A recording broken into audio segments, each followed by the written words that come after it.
Many people are not coming, so that's why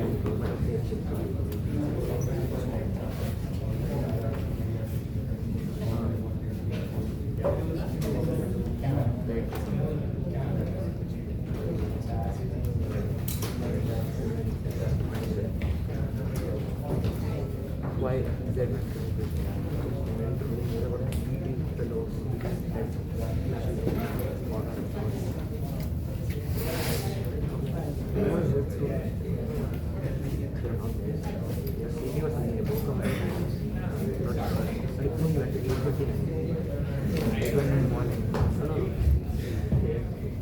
Just 1 minute.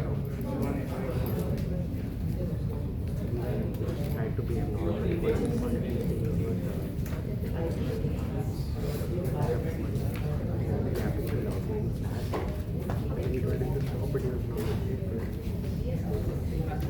yesterday Wednesday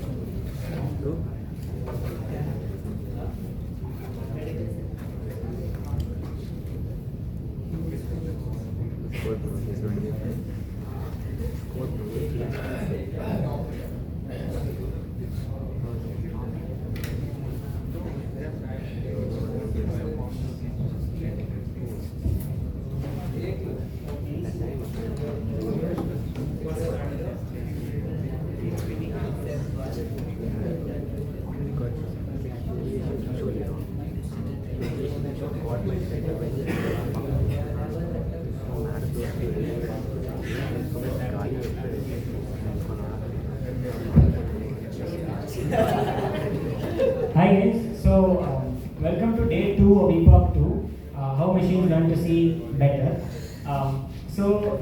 Yesterday we covered till VGG nets, right?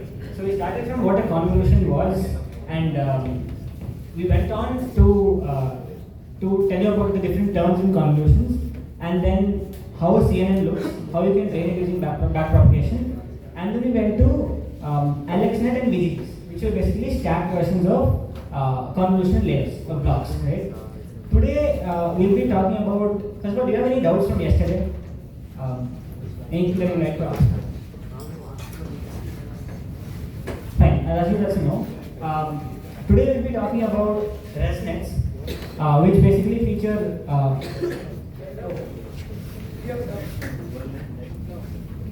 Today we'll be talking about ResNets, and then we'll move on to. I hope most of you have heard the term transformers. We'll be doing SWin Transformers and ViTs after that.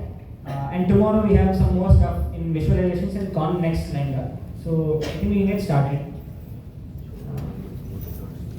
Right. So I hope you all remember this. This is the ResNet architecture from the original paper. So you had convolutional layers, you had max pooling, and in the end you had a bunch of linear layers or fully connected layers, as we call it.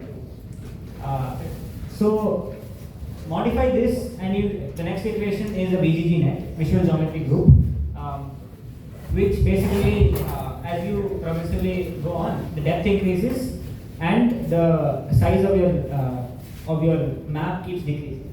Right? Any doubts still here? Like this was yesterday's stuff. What was the new innovation introduced in VGG? In VGG. So you see previously in ResNet, like there they didn't have, let's say you see, first of all, it came up about 4 years ahead of this, right? So there were better GPUs. So this architecture they had to bring up was essentially an innovation they had to bring up because training on 2 GPUs is better than 1, right? So they were only connect in certain places and stuff like that. Here you have one major net that keeps increasing in channel dimension, and then you have fully connected layers versus so that is one more. And yeah, what is it? New innovation VGG.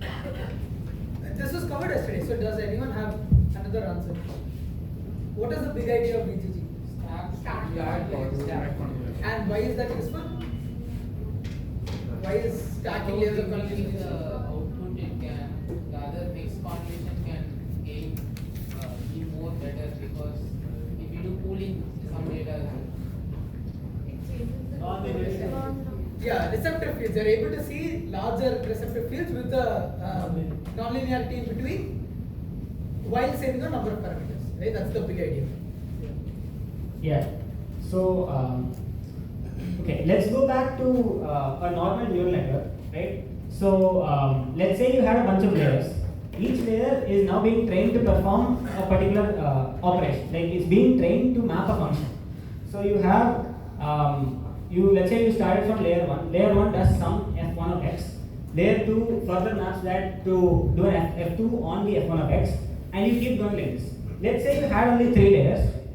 Then the loss term would look like that. I hope you can see that. It's f3 of f2 of f1 of x minus the actual value. And I'm using mean square error in this case just as an example. Right? So, yeah. So we know how to train this network. It is through backpropagation. And so forward pass is this way, and the gradients flow from here. Right? Yeah. So there is something called. Last is not visible. Fine. There is something called the universal approximation theorem, which basically states that if you have, let's say, a neural network with input dimension is fixed because that depends on your data, output dimension also depends on your data. So let's say 4 and 3. Such a network, given sufficient number of parameters in sufficient number of neurons in the hidden layer, will be able to approximate basically any function, provided there is some non-linearity in the network. Why do we need that non-linearity? Is because see, basically when you do matrix multiplication, it's linear algebra, right? So all you're doing when you do wx plus b is an affine transform, which is basically incrementally linear. So yeah, so basically this can only map linear functions, and no matter the number of layers you have or the number of neurons you have, if you expand it out,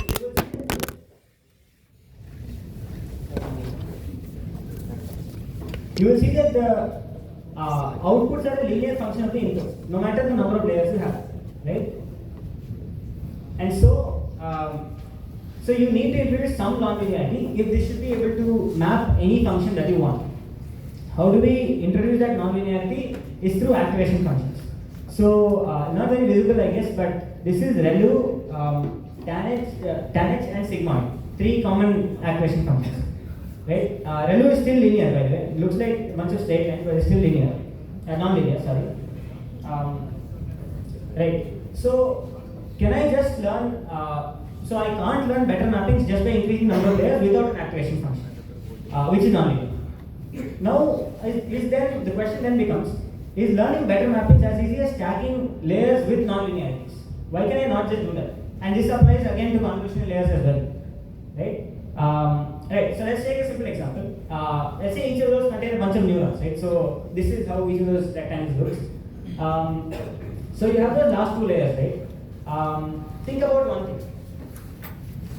If you think of the solution space for all the weights and biases that are there in each network, this one solution space is a subset of this solution space.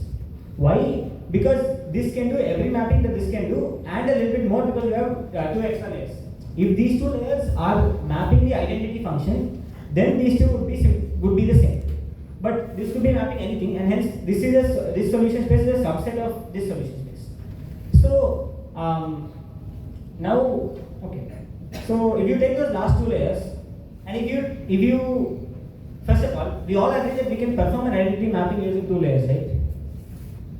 Let's say you have the same number of weights in each neurons in each layer. We can. You basically set the bias term to 0, and you take an identity matrix as your weights matrix, right? That will just map. So if you have, let's say, 4 and 4, that will just map this connection to 1, this connection to 1, this connection to 1, this to 1, and everything else to 0, right? So whatever comes here just goes there, right? Yeah. So we stacked a bunch of layers, and we got a problem. Problem is that you have vanishing or exploding gradients. Now, why is that an issue? That's an issue because that affects training in your early layers. Because so we saw that gradients have to flow back, right, from the end. That would become an issue when it comes to the front layers. because you're going to be multiplying a lot of terms. If you, because of chain rule of differentiation, if you do, let's say, dou f by, okay, let's say dou loss by dou w, which is, let's say, a weight in the first layer, this weight is going to affect the loss, so this is going to be non-zero. And this is going to be a multiplication of dou L by dou last layer's activation function into dou activation, I mean, whatever is the activation function, and a bunch of terms like that. So, when you multiply a lot of terms, you have to be careful whether it will remain stable or it will go to a very small number or explode. Right? So, that is the exploding or vanishing gradient problem. And that leads to unstable gradient. So, for that, you introduce either normalization layers or there's something called layer norm. So, you introduce normalization layers, which was there even in ResNet actually, after certain convolution layers. But now you have another problem. Can anybody guess what this problem is? By stacking a bunch of layers and fixing the gradient problem by, let's say, normalization layers, you still have another problem. Any guesses? Let us maybe let's maybe give a little bit more context, right? So suppose let's take an example of a big model. Okay, suppose it has 80 million floating point numbers that you can adjust. Okay, you start with 80 million floating point numbers. Now, if you add more layers and make it 120 million, you added so many more, 40 million more parameters, and very naively, you might think that it becomes significantly better because you can do whatever you want with the remaining 40 million parameters. But can you think of anything that will prevent optimal use of? So let's see. 1 minute.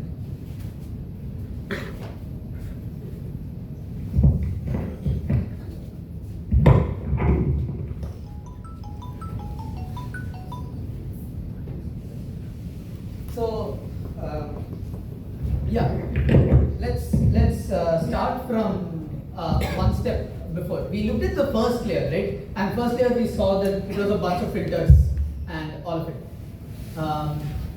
Now if I arbitrarily increase the depth, right? What do you think? So do you expect performance to keep increasing or expect performance to plateau or expect performance to go down? Okay, first let's start with that. Anyone, any guesses? You can randomly guess at this point. Huh? It will plateau. Why do you think it will plateau?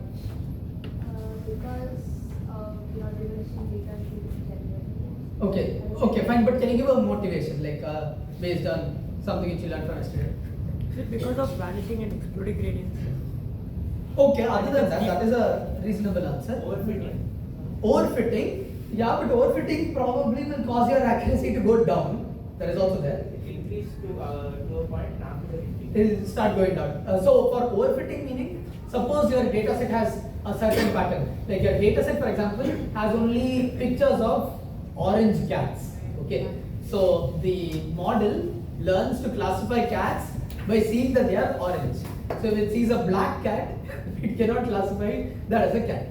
Like things like this. So you're like specifically memorizing patterns in the training data, which is not true about the thing in general. That is true. Can you think of something else? Another reason why it could plateau. Back propagation. So like what you told, at one layer you have to take the chain rule each term. Did you see the 3 blue 1 brown video I sent? No. Yes. No. Yes. Okay. So you have to take terms one after the other and you multiply a lot of floating point value goes to 0. Any other idea? If I have, for example, only 5 filters in the first layer, okay, and later layers I have many more filters, okay, what could be a downside? It can destroy the features which are being learned. No, not destroy. No, if I have 5 filters in the first, how will I destroy them later? Any other idea? Becoming redundant, the features it takes, because it's not from the actual features, it's only getting the extra parameters from the features we already took. Yeah, that is along the fact that you are not able to. So, okay, I will tell you in a very simple way. Suppose you have only like 2 filters in your first layer, okay? You have only horizontal line detector and vertical line detector. Okay. Now if you have, for example, if you need like something more fancier, even if you add layers later on, it is not necessarily going to give you that much improvement because you're starting off with either images that are filtered only for horizontal lines and images filtered only for vertical lines. Now, maybe you can figure out how to reconstruct them later on, but then that becomes an increasingly harder operation to do.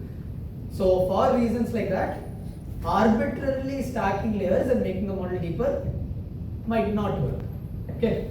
Yeah, let's continue. Did everyone get the point? Like you kind of need a certain, like simply increasing depth is not enough.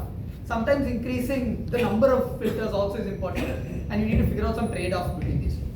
That is like an idea, but this is a heuristic idea. Okay. Yeah. So basically, that is, let's say, can I put that as saying that your accuracy starts plateauing? You might think more number of parameters, as I told you, search space is lesser, search space is more. So you can find, if anything, you can find a better solution, right? If you have access to more parameters, then if properly trained, let's say, you should be able to find a better solution. Yes, you can't find a worse solution because this is already a solution that is also possible, right? So, is overfitting the issue? Like Jaden said, it is not, and that is proved by this graph. So if you take training error versus test error, this is a classic way to see whether your model is overfitting. You see that the 56 layer normal like plain convolution network is basically having a higher training error and test error than the 20 layer one, right? Which also means that see, accuracy difference might not be this much because number of parameters are more, but you still see that accuracy starts to plateau. We'll come back to this at the end when we look at the results for ResNet. But big idea is that maybe overfitting is not the issue here, but let's right. So yeah, this is basically how you backpropagate. And this is what I was talking about, right? So if W1 is somewhere within the F1 map, within the map F1, then 4 terms are getting multiplied. And if some of these are, let's say, close to less than 1, or if some of these are much greater than 1, this can start to blow up and cause unstable training. And we don't want that, right? Right. So now we'll look at the universal approximation theorem. Let's come back to it once more. Right? Right. So let's say we all agree that this can have some mapping H, right? That has been learned.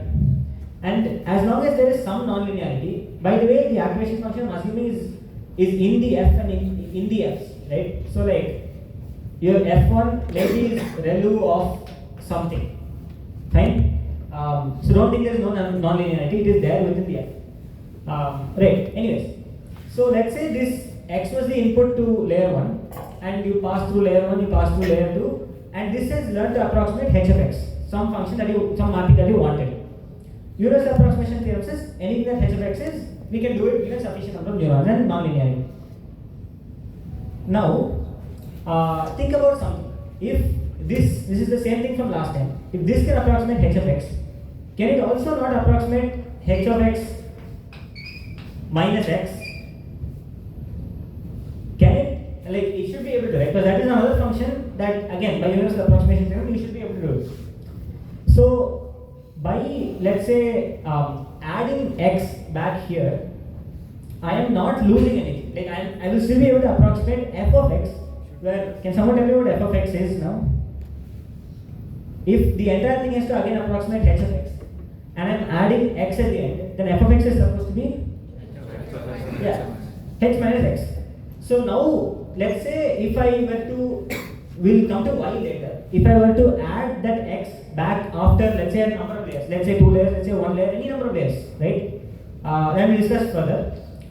Then in scenario 2, your F is what is being learned by the network, and so essentially you are learning residual mappings, right? So this is what we call a shortcut connection or a skip connection. So you're skipping some layers in between. It's a shortcut. and you're introducing the same input back into the string, right? So now let's look at backpropagation and how we backpropagate through this network. Let's call it network with a residual connection for now. Okay. So I've written the same thing there, except you have an X over here, and again there is an activation function in between this. We'll come to where it's placed later. Right. So if you backpropagate for these gradients, this is what you're supposed to get. This will be doable. Like you just keep differentiating using chain rule, and you will get this. Now you see this dou b by dou c term is contained in this 1 plus f dash of x, right? F dash 1 of x, and this is again going to keep your gradients more stable than before, right? So that is one thing way to see. Yeah. So yes, sir. Okay, thanks. The image is invisible that way. So let's look at this. You can do this skip connection business in a bunch of ways. You can so this is basically what you can just connect it across one layer, right? You can connect it across 2 layers, 3 layers, any number of layers, and you can do a bunch of these connections. Like you can connect them in a pattern. Let's say I skip 2 layers, I skip 2 layers, I skip 2 layers, I keep going, right? So all that stuff is possible, right?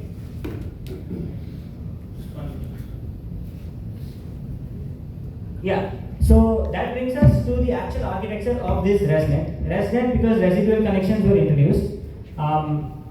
So you see, this is no different from what we've seen before, right? I don't think the numbers are very well visible, but yeah. So this is your VGG19. This is your 34-layer plain convolution network. Coming back to convolution. So all what I talked about, even though it was for fully connected layers, even though I mentioned specifically, is applicable for all of these stuff, right? So this is your 34-layer plain convolution network, and yeah. So basically, kernel sizes, stride, and number of channels are written out here. This is from the original paper. So you can look it up. All we're doing is adding those skip connections, right? And why are some of these in dotted and some of these in fully connected lines? Is because in some of these places you can see that the channel dimension is changing, right? And when we were adding number, I was just saying, what is it? F of x plus x, right? When adding numbers, you can do anything, but those are all matrices, and you need to take care of. They need to be compatible for addition. Means that they need to have the same dimension in order for you to be able to add them element wise. So, what can I do if x and f of x are not of the same dimension? In this case, why will that even occur? Is one question that we have to ask. And why do you think so? Convolution of operation. Yeah. Pooling operations. Pooling can reduce dimension, right? That is one. Any other answer? So basically, dimension is changing, right? So when you What is the answer? Can you repeat your answer? Multiple kernels will produce multiple filters, and we are stacking all those filters. If we want to add X, there was one filter initially, and we are getting into 10 filters. We are applying 10 filters. Yeah, that I can just copy X over all channels and add. So number of channels are increasing, but I can just copy. Can you tell me this? I have a 5 cross 5 image. I use a 3 cross 3 kernel and do convolution. What output image will I get? 3 cross 3. Now my input was 5 cross 5. My output is 3 cross 3. Can I add them? So now what can I do to ensure that my output image is of the same dimension as my input image? Padding. What happens if you pad by 1? What happens if I pad a 5 cross 5 image by 1? 3 cross 3 image by 1. No, 5 cross 5 input image. What happens when I pad a 5 cross 5 input image by 1? 7 cross 7 is one valid answer, but typically when I say pad by 1, you just add one layer of pixels on one side, so it's like 6 cross 6. Okay. What happens if I take a 6 cross 6 kernel and do a convolution with a 3 cross 3 kernel? 6 cross 6 image and I do convolution with a 3 cross 3 kernel. 4 cross 4. And if I do 7 cross 7? 5 cross 5. So how will I get away with, and does it make sense why you need 7 cross 7? Because your corner pixels, you're adding pixels around it so that becomes a valid input after convolution. So now if I want to add my input to the output of the first convolution, what do I need to do? I need to pad by 1 pixel all around the image. Make sense? That is one thing, and he told pooling also decreases dimensions. So for both these reasons, we need to do something to our operation to ensure that the dimensions are same. Right? Make sense? We explain why we're adding x to the. Yeah, I'll come to that. So, see, accepted that x, you can add x, you can add 2x, you can add x squared, you can, I mean, element wise x squared, you can do all of this stuff, right? But, so, there are 3 ways in which padding is just one way in which you can increase dimensions, right? There are 3 ways in which you can increase dimensions. Padding, can anybody guess what the others are? It's a very clear question. Can anybody guess what the others are? You can pad or yeah? No, we want to increase dimension. Because all of these are kernel dimension reducing, channel dimension increasing. Skip connections are going forward, right? So one is that you can just take x and then add a bunch of zeros around to make it to the correct dimension. Another is that you can project x using a set of learned weights, right? Can we do that? Yeah, a linear transform. You can project x such that it matches the dimension of this, and then add.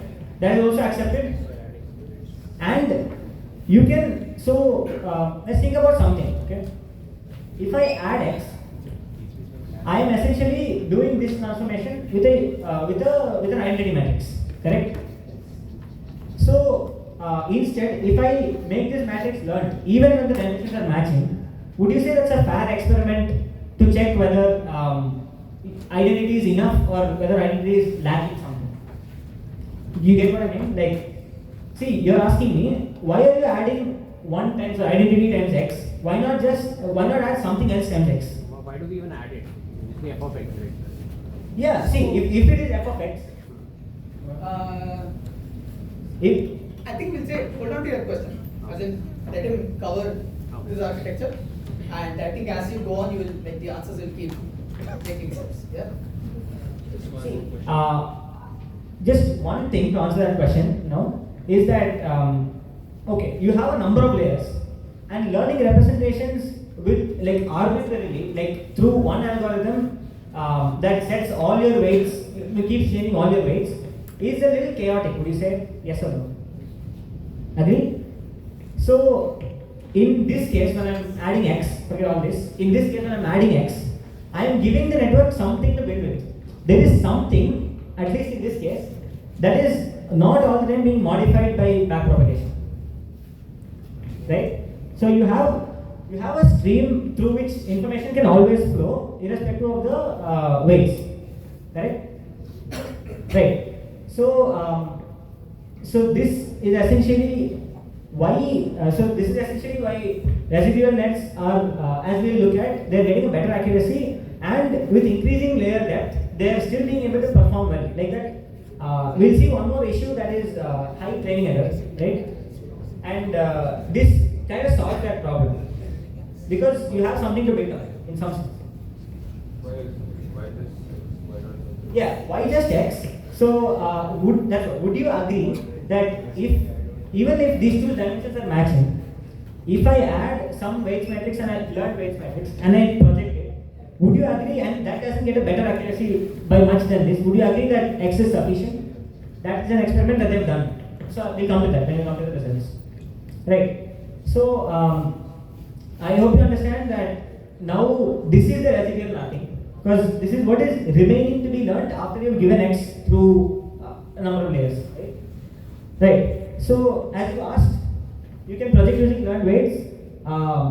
Usually it is done when the dimensions are not matching, but they have done it and checked when the dimensions are matching as well, and it doesn't provide any significant gain in accuracy. Yes. What is the function of a residual? Like, what exactly does a residual do? See, it is just another learned what is a map. So you have a bunch of inputs, right? And instead of learning the entire function that layer is supposed to learn, now you're not learning. Like now you're learning it such that. So now you're learning it such that this is already there. What is the new mapping to be learned? Do you get what I mean? Or Just some terminology thing. Here, residual does not refer to residues in calculus or anything like that. This is just the difference. Suppose you wanted to learn x plus delta x and you're starting off with x, you can just learn delta x. So you can learn the mapping of how to go from x to delta x and add that to the input to get x plus delta x, instead of learning the mapping of x to x plus delta x directly. That is the meaning. Yes. Why do we need to learn how to get to x? Isn't x already? No, x. I'm saying if you want to learn x plus delta x, you want to figure out how to map to x plus delta x, instead of learning how to map x to x plus delta x directly, now you just need to learn how to map x to delta x and you can add that to the input. Okay? This F it contains biases. Yeah, f is your standard layers or X is like you're taking like an extra parameter. no. So one important thing is that if you just add x without any projection matrix, then there is no additional complexity other than an add, just an addition, and there is also no additional parameters, right? Because x's or something that already exists, you don't need to train anything. So it adds neither computational complexity nor parameters. So you're using a pre-existing. Yes, I'm using something that's a network already like that is already there to help the network learn.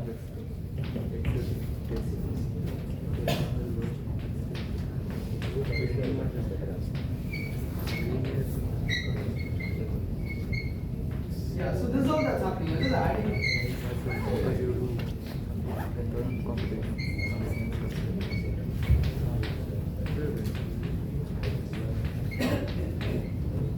Okay, so this is what you're. Does it make sense? This is basically what you're doing. You're taking this input, going to the next layer. This layer is say f2 of x,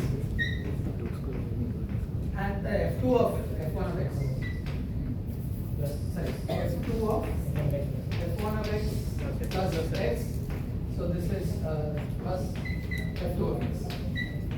So now, when you put two limits for answering your question beforehand, you see the advantage. You can learn f2 independently, f1 independently, f2 of f1 of x and x. Okay, so that is sometimes useful. Now, why it is useful, where it is useful, let him cover now. Yeah. So that is, and you were asking, you had some question. What was your question again? Oh yeah. So this is like this can be a regular convolutional layer with a padding and whatever. It can be everything. Some other doubt? Why exactly can't we just directly? I'll give you, like, I'll motivate that after this. We'll give it. So this is something which makes sense. So let's do two things. Okay. If I want to, let's take the, suppose this is my y, right? Y hat, and my loss is going to be what? Y minus y hat. So y comma y, right? This is my loss. So now if I want to update the weights in this layer, what do I have to do? Dou L by. Yeah, I have to basically differentiate this expression. So it will be like dou L by dou y hat. So dou L by dou y hat. Now y hat has all this stuff. So it is like dou L by dou f1 plus x is not an input, so that doesn't matter.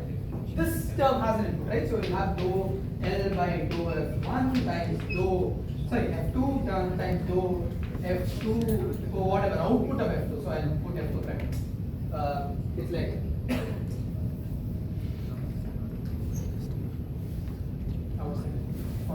now dou f1 times plus So basically these two are the two terms, and then you have into dou w by whatever. Sorry, dou f1 by dou w. Right? So this is your terms. Now, if you didn't have this residual connection, you would only have this term. So you would have like or terms being multiplied. When you have this connection, you have one path which has only 3 multiplications, one path which has 4 multiplications. Okay. Now if I have like a very deep model, 96 layers, okay, and I don't have this residual connection, then my only path is going to be at least 96 multiplications deep, right? If I have this skip connection, I'll have one term which is only like one term deep, right? So now, for example, that's another advantage. Now, like this, post fact, when you think about it, there are a lot of advantages, but yeah, it makes sense only post fact. Like before introducing the architecture, it is quite hard to motivate why any of these are good ideas. But does this make sense? Yes? No? Do you get it? Imagine if it was very deep. If it was very deep, like this term would have like 96 floating point numbers. And if I multiply 0.9 power 96, can anyone pull out a calculator? What is the number? 0.9 power 96.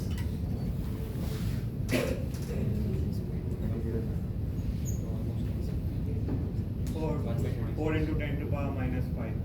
Yeah, 4 into 10 power minus 5. So your weight update is of the order of 10 power minus 5. Into a learning rate. Into a learning rate, which is say 10 power minus 3. So it's like you're making a 10 power minus 8 update. If you update at that speed, you're never going to learn, right?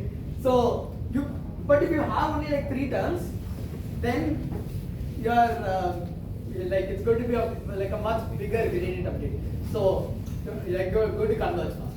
So this is like mitigating that vanishing gradient. This is exactly the vanishing gradient problem. You start with the gradient of say 0.9, but when you are propagating over so many layers, that gradient is dying. It's becoming very small. So now when you have multiple paths to the same weights, they're able to have like stable gradients, and the model is learning sufficiently fast. Make sense? Huh? We add one basically the gradient of x. It will turn faster.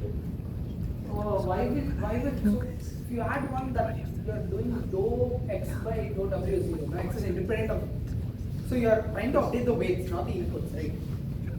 Yeah, the input doesn't depend on the weight. Any other question? If we had only 2 layers, there are 3 terms. If we have 96 layers, there will be. Yes, you have so many terms. So that will again vanish, right? One of these No, I terms did. will stay. Yeah, okay, you're saying that term will vanish, not necessarily, because it depends on how much. So you're saying this term will vanish if it's very deep. Then the gradient will vanish, right? The gradient can vanish, yes, but you still have like short terms. So if you didn't have the skip connection, your only term in your gradient would be that long term that is vanishing. Okay. But since you have a skip connection, you have all of these other shorter paths to that way, then you can update much faster. Does that make sense? Okay. Yeah. Why we are doing F1? We have first take F1 of x plus x and pass it into x. Yeah. Why we are adding F1 of x plus x to y? It should be just the later point. So now the thing is, when you're training, initially these are all random functions. Your weights are random, and it can learn to be whatever it is. So it doesn't like. I do not know what the final function should be. Like I know what my inputs are, I know what my outputs are. I do not know what the function is that maps the inputs to the outputs. That's what we are going to learn. Yeah, the function F1 we will learn. Yeah. The total or the differentiation, y is a F1 of x plus x term. Like we have to pass the first layer's output to the second. So this residual stream already has f1 of x plus x. Now that is going to this layer. Now that is being added here. So you have f1 of x plus f2 of x plus this term. See, the whole idea is that you don't keep changing your output at every layer, you only incrementally add to it. Residues. So this is what you added from layer 1, right? This is what you added from layer 2, right? In the next layer you will add the contribution from layer 3 and so on. Now since f1, f2 could be any function, like you can learn pretty much, not any, f1, f2 itself cannot be anything, but it could be a large range of functions. We are okay, we can like, if the neural network could learn h of x, it can also learn h of x minus x. So since it can do either thing, we are alright. It doesn't matter if we do this or if we do that. But since we are adding this residual connection, we have these shorter paths to update the weight, so we can avoid vanishing derivative. That is one motive. What do you mean by shorter path? Oh, so like look at this. You have one derivative here, second derivative, third derivative term, fourth derivative term. So you're multiplying 4 numbers. Okay. So if you had a very deep model, you would multiply like suppose you have 96 layers, you would have at least like 98 multiplications of this sort. Now 0.9 power 98 is some very tiny number. So then your first weight, the weight in the first layer is going to be updated by some very tiny amount, by say 10 power minus 8. Now 10 power minus 8 if it updates is not made an update, would be like minimal, like not. And your first layer is what is supposed to give you the edges, right? But if it is starting from noise and it makes a tiny update, it never really gets to becoming a filter in the first place. So your model doesn't learn. So do you get the issue? You need your first layers to learn something useful. You need to learn the filters so that the rest of the network learns. But because your network is so deep, your gradients are going back so far, there is not even updating the first filters. Since it's not updating the first filters, anything else is still useless. So you're getting a huge problem. So far makes sense? So you have a third layer. Yeah. We take this whole term and You take this whole term and take F3 of this whole term and then add this. add that output to this. Okay? Yeah. So practically they're like just flooring the change that we make. Because like every time we take loss, the like double by double one, double by like F2, those terms are fixed. So that will repeat for every step we go deeper.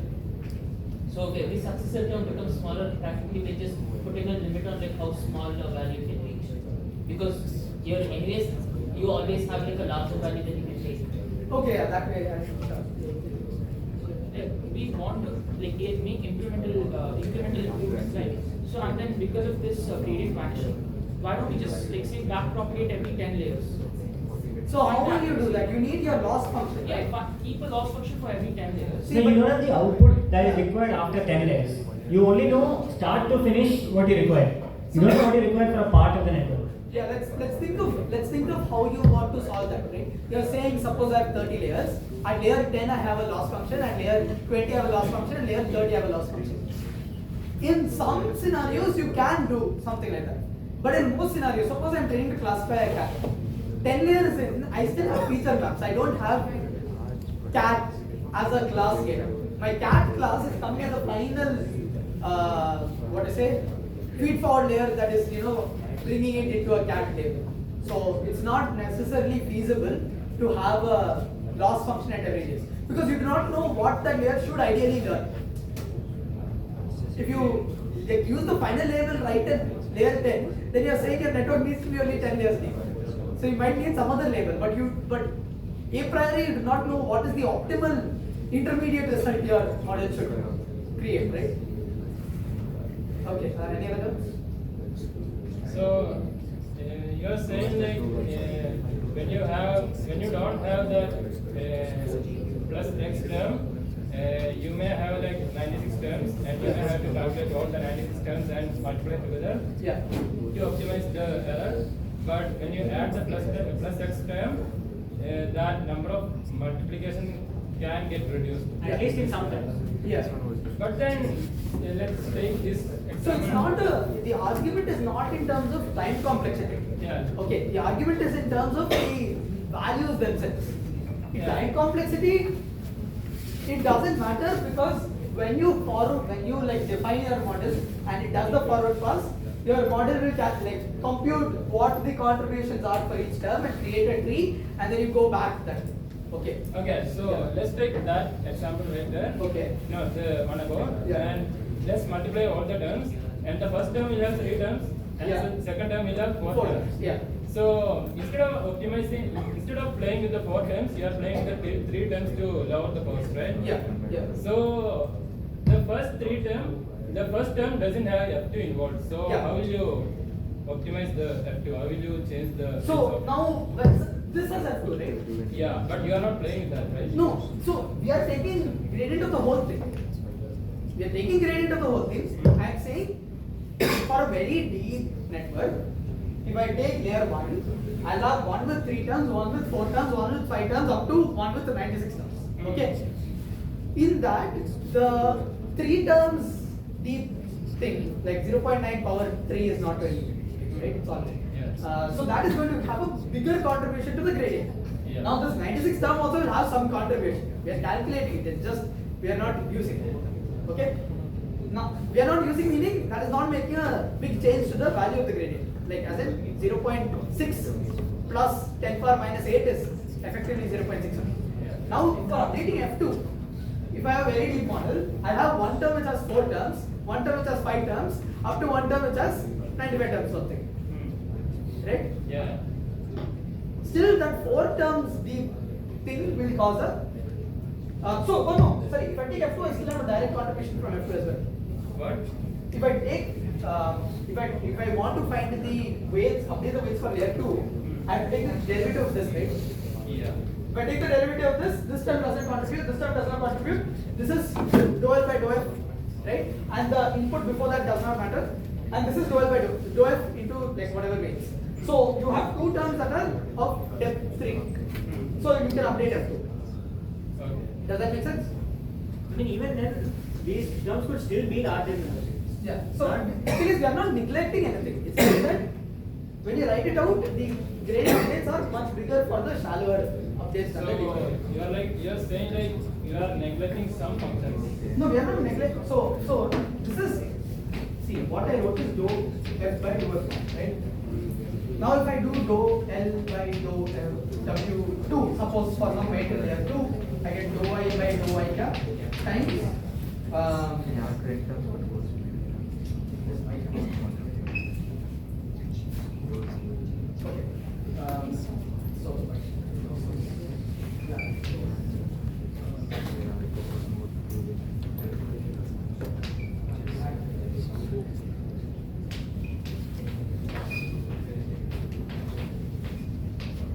so now where was it? Yeah, so I get dou Y hat by dou F.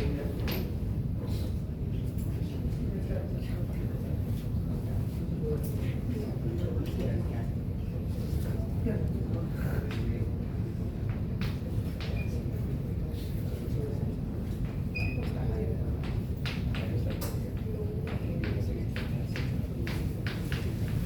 Okay, so if I take derivative with respect to W2, I take dou L by dou I hat plus it into dou I hat by dou F2, which is coming from this term, and dou I hat by dou F2 coming from this term, and then dou F2 by dou W2. Okay, so here also you have like 2 terms which are updating W2. So for whatever weights you have terms updating. It's not that I am neglecting. Like in code, I am not neglecting anything. Okay, what is happening is, suppose this term is say 0.6, and for some very deep term, this term is say 10 power minus 5.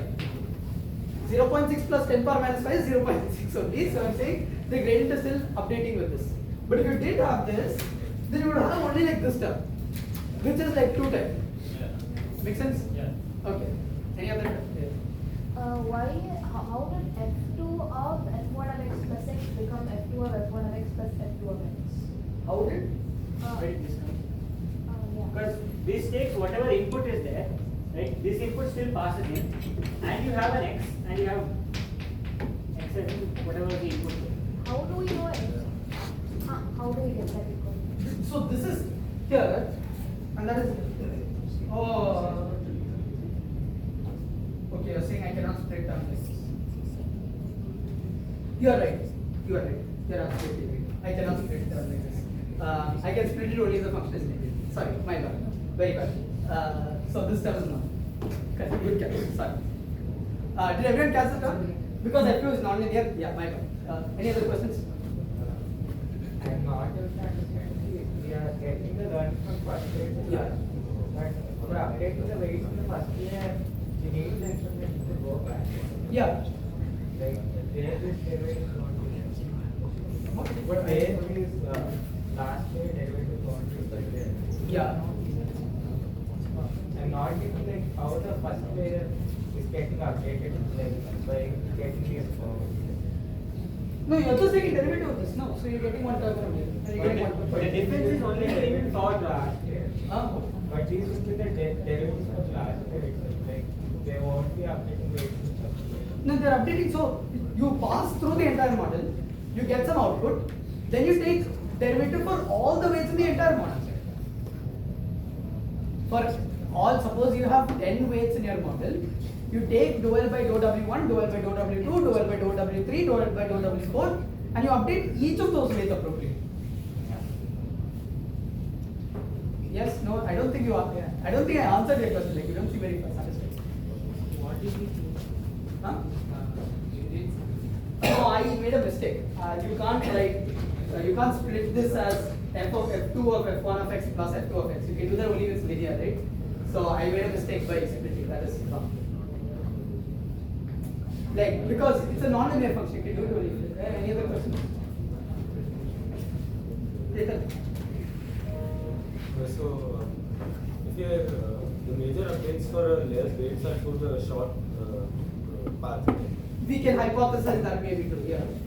So then, but the actual predictions, the model weights are based on inputs that go through all the main. Yes. layers, Yes. right? Not necessarily. It could be through some intermediate. Intermediate paths. Intermediate path as well. So, like, now it's possible that. So, in. I Okay, get go that, on. that Yeah. it might go through some short paths and some. Yeah, exactly. It could go through any path. Yeah, that's okay. But what might happen is that suppose the model is making predictions based on something that goes through a large number of layers. Yeah. But most of the updates are happening to the short paths. So is it not possible that the updates are wrong for the prediction that actually goes through the layers? Maybe I'm not entirely sure. So, like for example, your early layers are also quite general in the sense that they are just filters for, whatever. So if it's just basic filters, then you kind of don't need some very specific details for getting a good filter. So what I'm trying to say is that suppose we have a network only with say like 4 layers, and we are trying to update layer 1. Yeah. So it goes to layer 2, layer 3, layer 4, and the final layer 1's output after processing through those 3 layers is our prediction.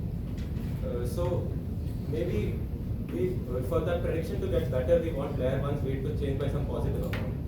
But when it's going through the short path, it might be beneficial to change by a method. I get your question and I agree. Like it could be possible, and in some experiments that I've tried also, like you can say things like that happen. But I'd say right now, like this works in practice. I don't have a better answer for that. Yeah. But yeah, you're right. There are operations which you can't do with only one layer, which you need 4 layers to do. Sometimes what you see is early in training, it might learn operations that you can do only with 1 layer. Then sometime later it learns operations that you can do with 2 layers. And then eventually it learns how to do operations which you need all 4 layers for. Okay? Yeah. Aren't we kind of overemphasizing the importance of 1 layer? Maybe not. I think this again, we don't know exactly what the model does, so it's difficult to know. But you see that this has some advantages. Let's leave it at that. Does that make sense? Okay, let's go on with the session. We can come back to questions again after. Yeah. So, right. So this is basically a bunch of ResNets with number of layers. This is, and basically the kernels and the stride that is used. And you can see that computational complexity scales among these linearly with number of layers, right? So yeah. So what are the advantages of doing this? Number one is smoother loss landscape, and I can show you this via this. Yeah. So basically, I've selected ResNet 56 with the shorts and no short, and you can see that the loss landscape is much smoother. So the developer has to navigate is easier in this case, right? So that is one. Lower computational cost Any guesses as to why this is so? Like the function which you calculate at each step, you just need to add another small function to it to like. In that case, this is still the same, right? I mean, you have it in your memory and you added a small like. no. By computational cost, we are talking about flops, which is floating point operations per second, which would basically be one multiply add. So a multiplication and addition, essentially matrix multiplication, is considered one flop, right? Because we're going down faster, so like it requires less steps. No. See, think about this is not from this ResNet has no additional computational complexity or lesser computational complexity than the same without the residual connections, right? If there are no additional weights matrices, obviously. I mean, if you were projecting in some sense in between, you would have a little bit extra. I'm saying it's lower computation cost than the BGG. Maybe we can ignore the computations for the previous step. No. See, in terms of number of parameters we're talking about, like number of operations that we had to do. So it's not about memory or having to recover things from memory. It's about the number of computations that you have to do itself. So basically, it is based on the architecture itself. So we had that picture with all of them, right? Yeah. So if you look at this here, you're having to do a lot more operations because your channel dimension has keeps increasing by a lot, right? Does that make sense? Can't you do more more calculations in units? See, an addition alone, element-wise addition, doesn't even count as an operation compared to the matrix multiplication, right? And you're having to learn matrix matrices only in very few cases, when only in these dotted scenarios. So let us think of this again. Yesterday we counted the number of parameters on a convolutional kernel. No? So suppose I have an image which has 512 channels and kernel size is 3 cross 3 and the output channel is 512. This layer, okay? Input size 512 layers, 512 channels, output 512 channels, and kernel is 3 cross 3. How many parameters do you have in that one convolutional kernel? One convolutional layer? 3 cross 3 times 3 times 512, and I have 512 such kernels, right? So it's 512 square into 3 square, okay? And I have 1, 2, 3, 4, 5, 6, 7, 8 such convolutional kernels, okay? So that's 512 square into 3 square. In this, I have 6 512 cross 3, and then I have a bunch of 256 and 3 cross 3. So then I have 3 cross 3 into 256 square. So even if I have like say 10 more layers here, that is just linear increase. But here I have like from 256 I am having to use 512, and that is, so instead of doing 512, so instead of doing 256 square, I am doing 512 square. So you see how that is a lot more computations than this.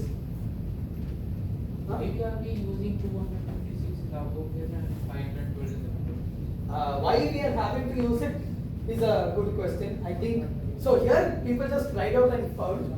Now why this Image much? is 512 pixels. Why? No, image is not number of channels. So You is trained on ImageNet, which is 224 plus 224. Yeah, 224 plus 224 is the input size, and you had RGB. Now you suppose you had 20 filters. So then your output will get 20 feature maps, right?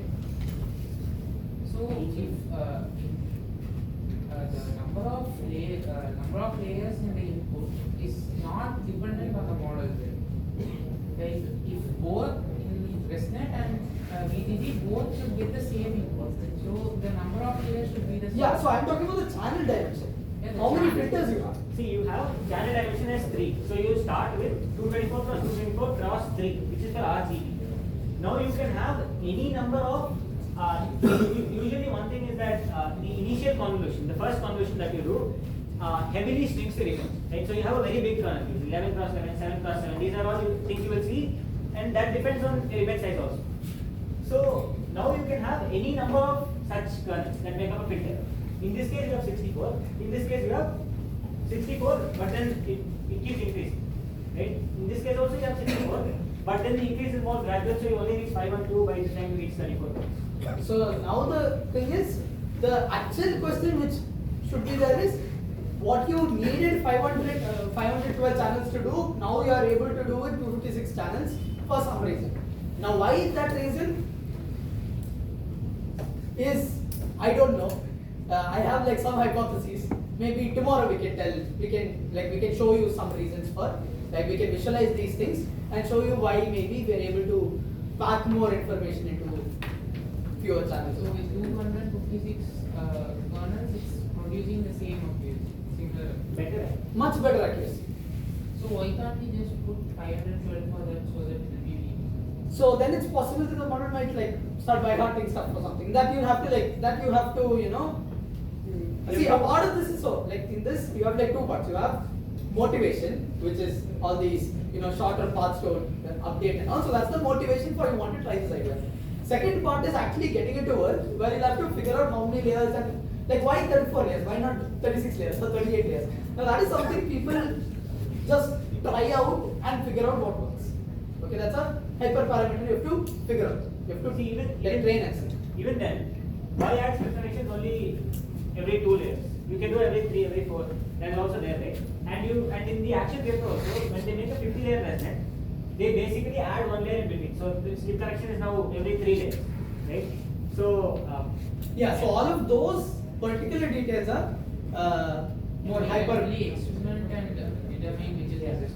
Yeah, exactly. Manually experimented and you figure out which is the best. So there's like two parts. There's motivation based and then there is like manual experimentation. So exact number of layers and exactly how many channels to use and all of that is more experimental.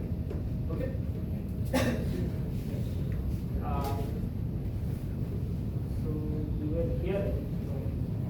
We're here, and we saw about the vanishing train problem with lesser number of terms that you have to multiply. Right, faster convergence I will show you with a graph.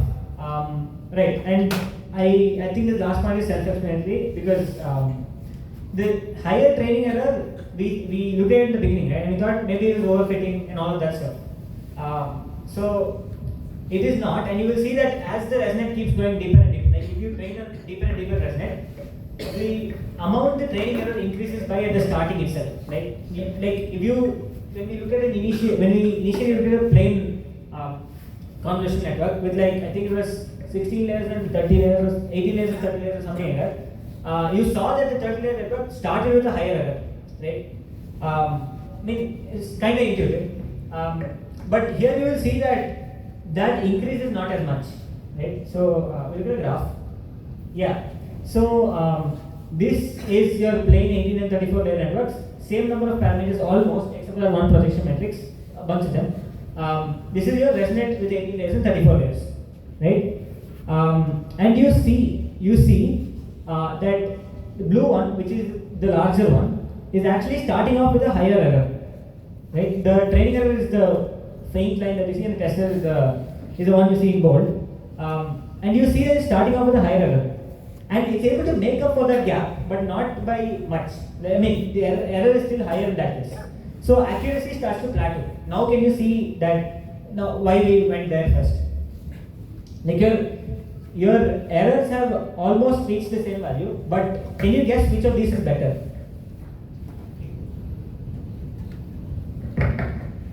Yeah, anybody? No. See again. We started off with a higher error, right?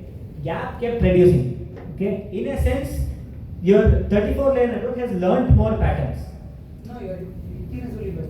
No. Why is 18? Why is 30, see, this error is again accuracy starts to plateau, but 34 is better. I mean, 34 is better because essentially, see, it's still not overfitting because your trainer is also right there.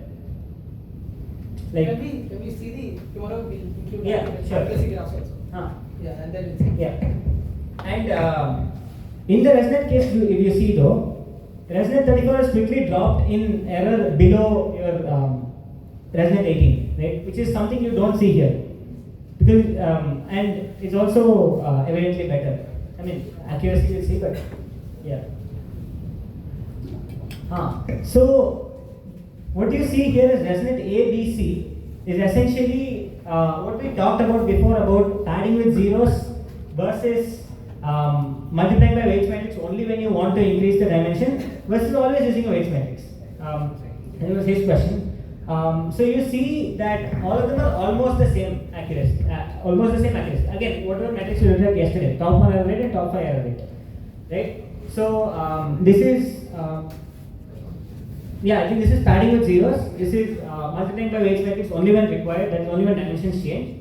And this is multiplying by weights matrix irrespective of whether the dimensions change or not for every 6 dimensions.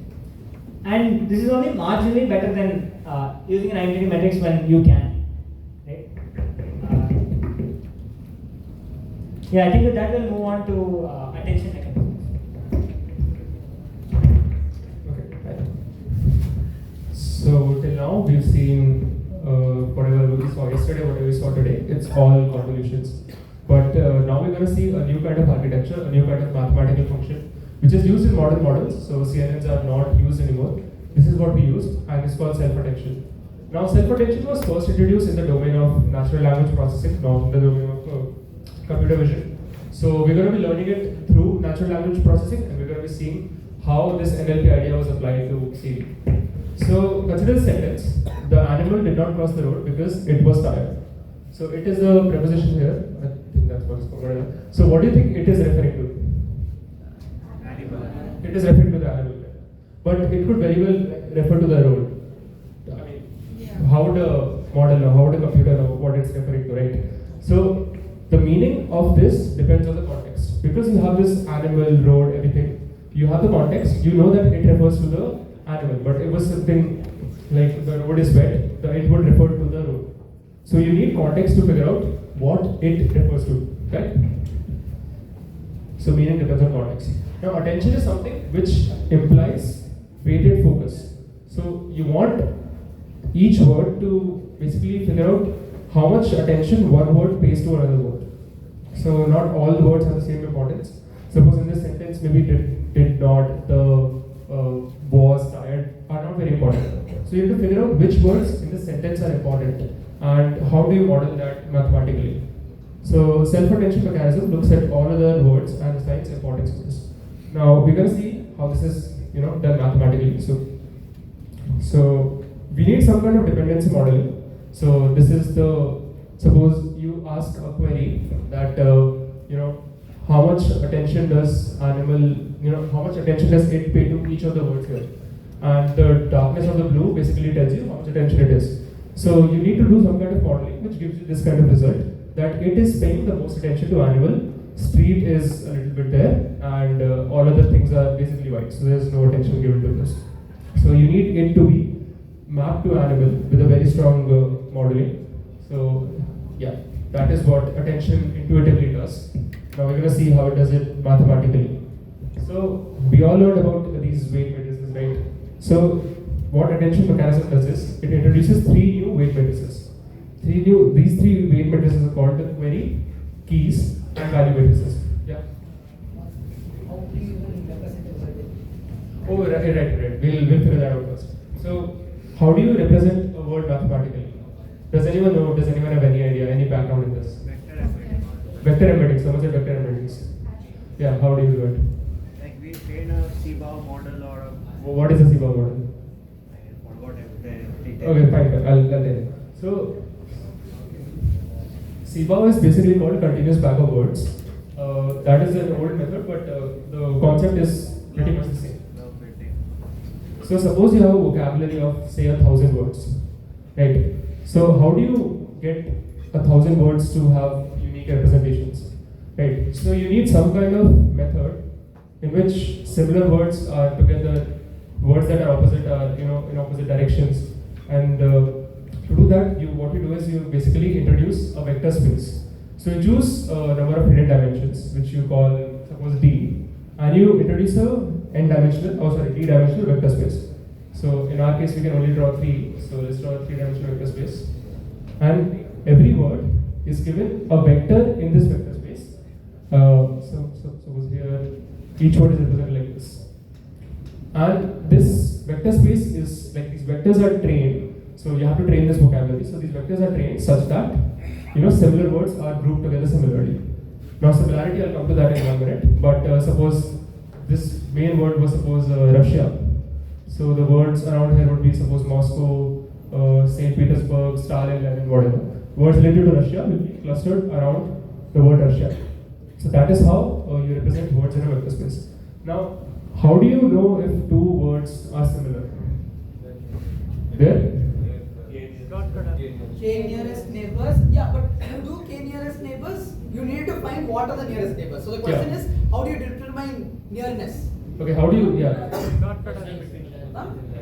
Angle between them. Angle Yes, between them. that makes sense. Okay, so Yeah. someone said cosine similarity. Yeah, cosine similarity is the correct answer. Cosine similarity is nothing but the dot product. Suppose you have two vectors, A dot B. You write it as mod A mod B cos theta, right? So this, sorry. Okay. Yeah, this theta is basically a cosine similarity. This cos theta is a cosine similarity. So if two words are really close to each other, the cos value would be very close to 1. If two words are very far apart from each other, basically perpendicular, the value would be close to 0. So related words have a very high cosine similarity, and unrelated words have very 0 cosine similarity. So just for a minute, let's see this and practice once. Wasn't there a problem like curse of dimensionality? No, curse of dimensionality is in K nearest neighbors. So no, the idea is not the same. So the K nearest neighbors is an ML algorithm where you classify another point using the neighbors of the point. So if you have very high dimensions in that case, suppose you have 1000 dimensions, all the points are far apart. So in 1000 dimensions, you don't know what is happening. Every point is far apart from the point. So when you classify the nearest points, you probably won't get the correct points. So that is what the issue is with K nearest neighbors. This is trained slightly differently. I don't think we're going to delve into that today.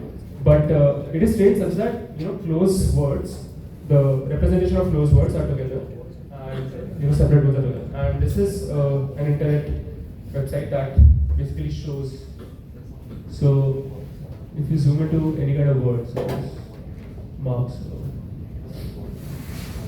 Yeah. So you basically see similar words. So Karl Marx, capitalism, Hegel, Weber, Lenin, Marxism, Marxist, all these his philosophical whatever it was. So you see all the similar words closer to the word. Yeah. How do we know that Moscow is? I mean, we know that Moscow is related to Russia, but how does the computer know that? yeah. That is trained. So we train that. Oh, okay. Should I tell? We not for this session. So if you want to get into more details about how this was done, in our website there is Epoch 1's videos where we did this in more detail. So you can look that up and watch our video recording on that. Okay. So Yes. for now, takeaway is words you can represent with vectors. These vectors has a number in it, and you can use similarity between vectors to represent similar words. And very different words can be represented opposite from each other. Okay, so you use vectors to represent words. Yeah, that's the takeaway. Yeah, that's all. So since we're doing CV, we won't dive into it too much. We'll move forward. So yeah, so you have vector embeddings. Now you understand, you have a basic idea of We make it as a vector and compare its similarity. 2 points can be the same line but can be very far away from each other. yeah. So how does that 2 words become similar? It's the angle, right? It's the normal. It's a unit vector. So the magnitude of that, it's a vector by mod. It's cos theta. Cos theta is -1 to 1, right? Yeah, but we are representing these words as magnitudes and angles. Oh no. Similarity is only calculated using the cosine similarity, which is cos theta, which is between -1 to 1. So if it is close to 1, it is similar. If it is close to 0, it's completely unrelated. If it's close to -1, it's yeah. 2 points which lie on the same line to the origin can be very far away from each other. But If 2 points lie on the same line, what would be the cos theta? it's 0, but No, we are no, it's fine. Yeah, 1. Yeah. So it clarifies. It's basically the same word. If two words have the same vector representation, it's the same word. So if a point lies on the same line and you suppose this is one point A and there's some equation. This would be 2n. Some factor of it, some lambda. So those were different words. No, the vector representation is the same. You're just scaling it. So we don't care about the magnitude for now. Magnitude is used in interesting ways by these models, but again that's a post-facto thing. The models were trained, and then you looked at the models to figure out what they were doing, and you saw that it's using the magnitude of these embeddings in some interesting, very funny ways. But for the purposes of discussion, what we care right now is the angle between the vectors. Okay. So if the angle is same, the vector is same. For now. Okay. Yeah, okay. Fine. So we'll move forward. So now you know what a vector embedding is. Now you know how a word is, represented mathematically. So now what you do is you take your vector embedding, suppose xi, and you basically learn 3 matrices. Now these 3 matrices are called query matrices, key matrices, and value matrices. Now the intuition for these matrices, the query asks what token x is looking for. The key basically answers what token x contains, and the value is the information that is stored. Now, I know it's not very intuitive at first sight, so we'll go through it with an example. So, you have a d-dimensional vector, which is a vector embedding. The model learns 3 projection matrices, WK, WQ, WK, and WB, which are of the dimensions d into d cross k. D cross k is another hidden dimension that we introduce. And for each token, you basically calculate qi, ki, and vi. Now, you just take this example. Okay. Suppose I have a sentence, I love AI club. Now, the sequence length, there are 4 vector embeddings in this, stacked on top of each other. So the sequence length is 4. And the dimensions is the d dimensions of the vector space that we were talking about. So the dimensions of this matrix as a whole is 4 cross d. Correct? Till here is fine. So you have this 4 cross d, you have a sentence represented as a matrix here, and you have these learned projections. Now what you do is you take this 4 cross d matrix, you multiply with these 3 matrices, and so you multiply 4 cross d with d cross dk, you will get s cross dk or 4 cross dk, which is the q, k, and v matrix. Till here is fine? I think everyone got how matrices are multiplied and everything. Okay. Now what happens is you take q into k transpose.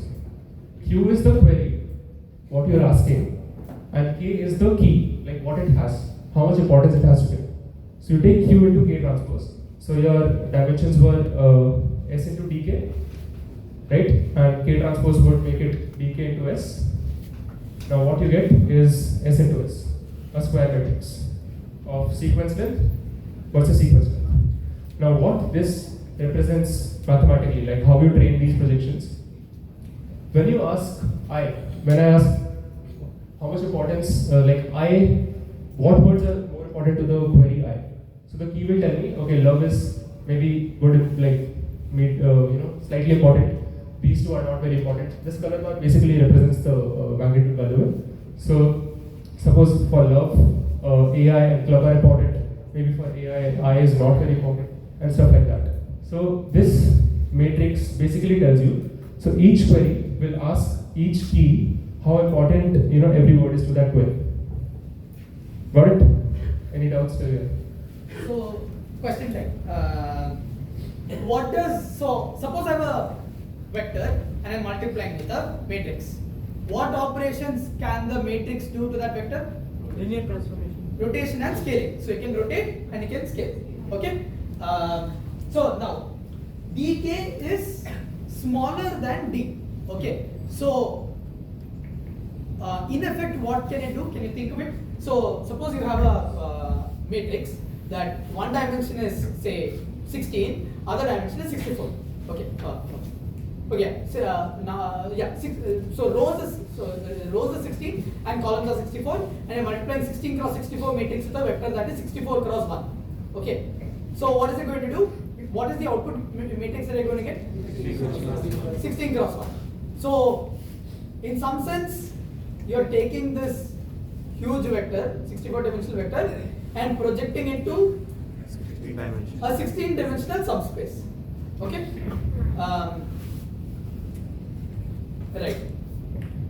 So now, if you saw earlier, right? Different parts of the vector space have different meanings. Okay. So now can you tell me if I wanted to compare the similarity of two vectors for a particular, like you want to compare a particular kind of similarity. Okay. Can you give me a suggestion for how you can do that?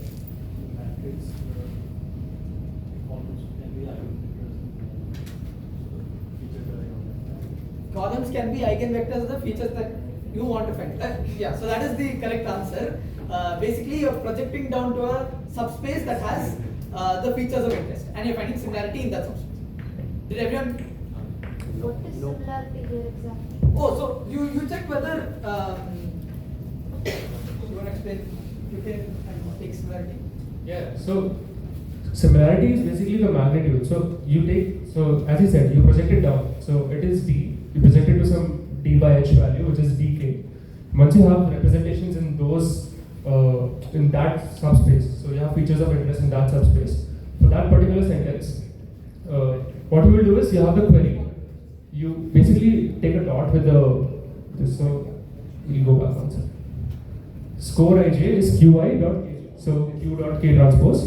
The higher qi dot kj is, like you basically multiply.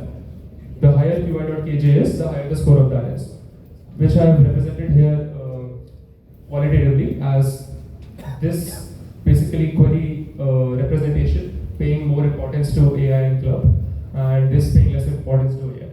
Can you also tell what each element is? So what is? No, like.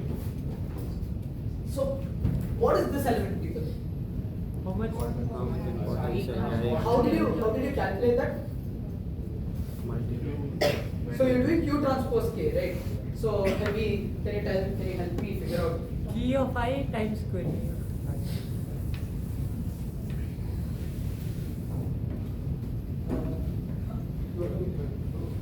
So what is it? I love AI club.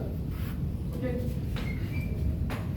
I have x1, x2, x3, x4. Fine. Now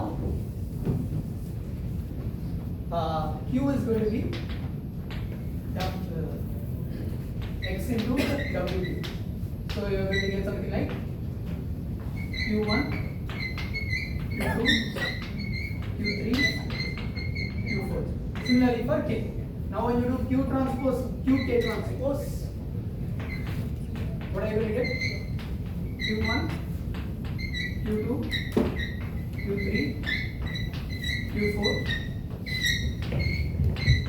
K1, K2, K3, K4, right? So can you tell me what the first term is going to be? Q1 dot K1. Q1 dot K1, right? Now what is this Q1 dot K1?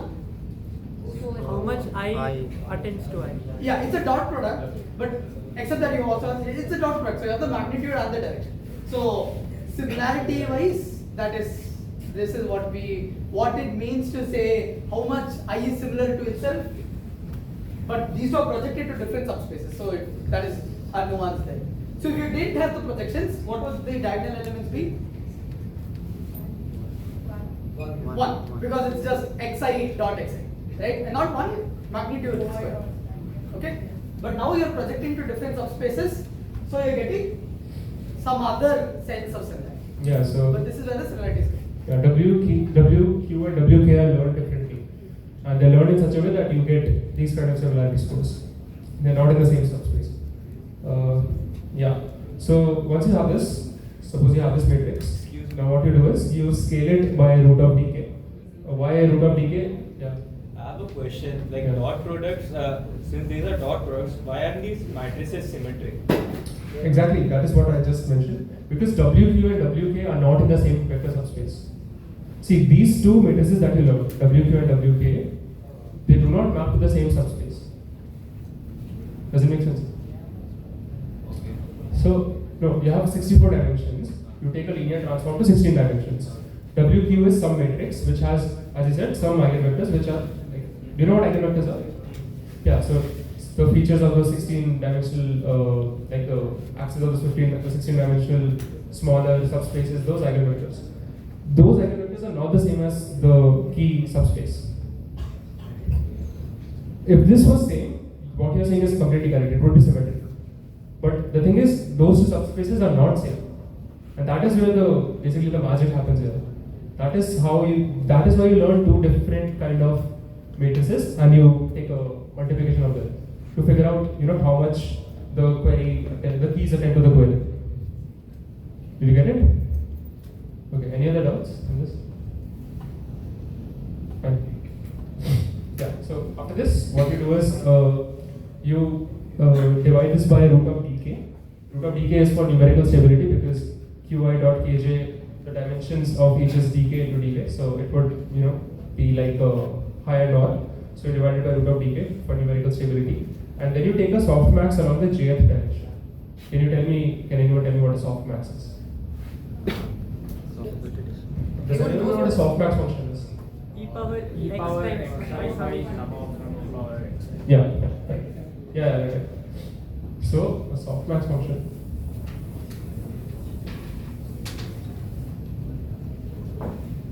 softmax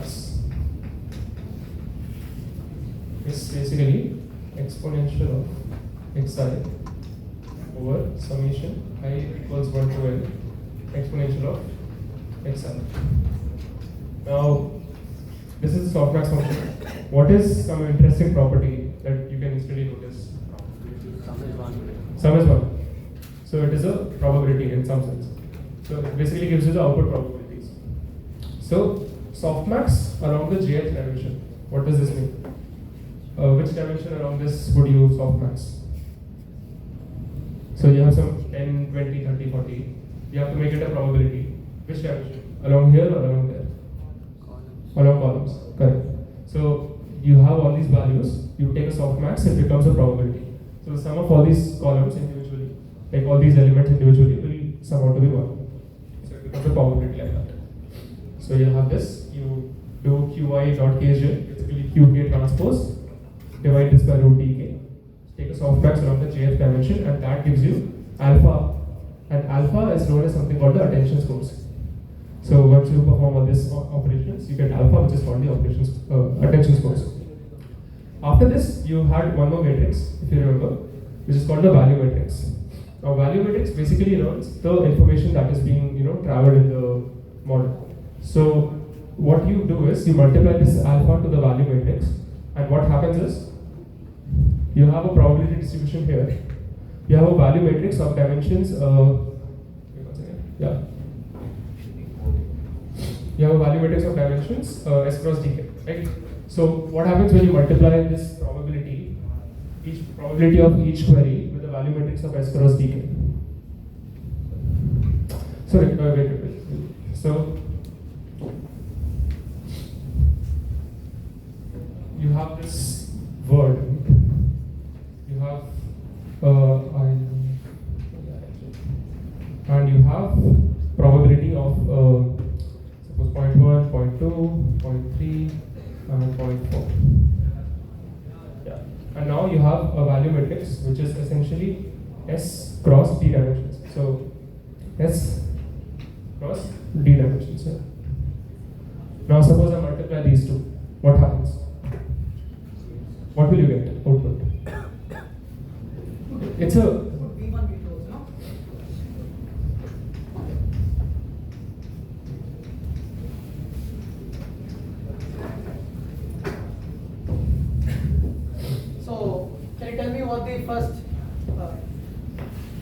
what is the shape of the matrix that you're going to get? This is S cross S. This is S cross dk. S cross dk. So the output shape is going to be S cross dk. So what's the first term that you're going to get?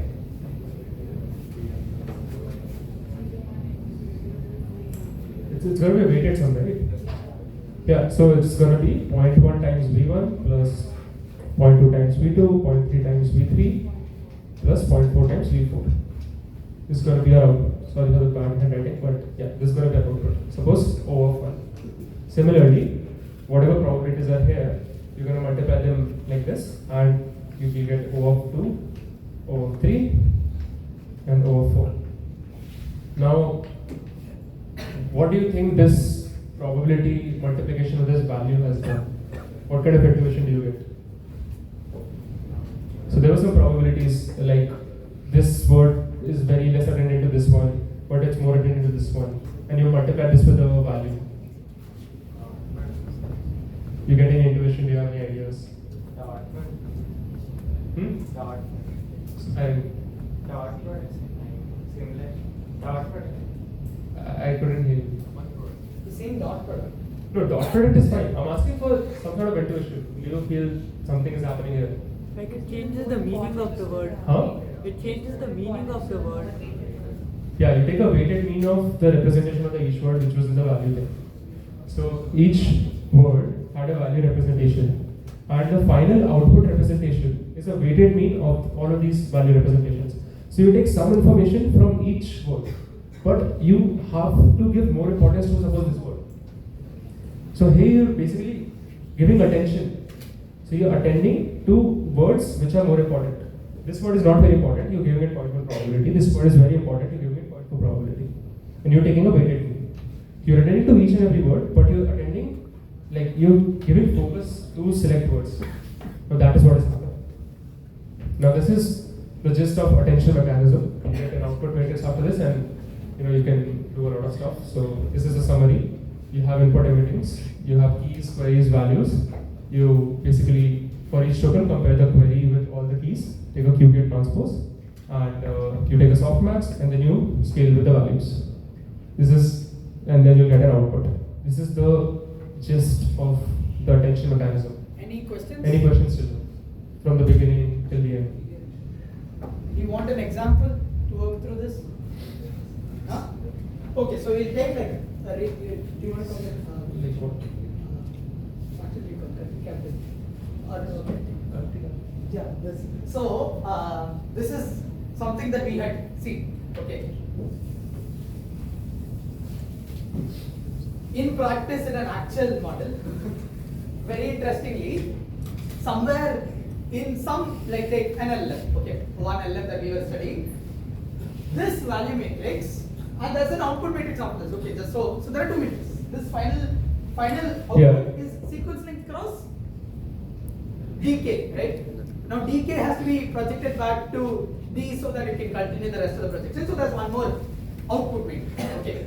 So what we saw was, if you multiply this one with this one with the output, you will get, so let's, I'll just redraw the structure. So you have X, which is the input, okay, and you have two paths. You can multiply this with W, V, and you get V. You can multiply this with W, Q, and you get Q, and you can W,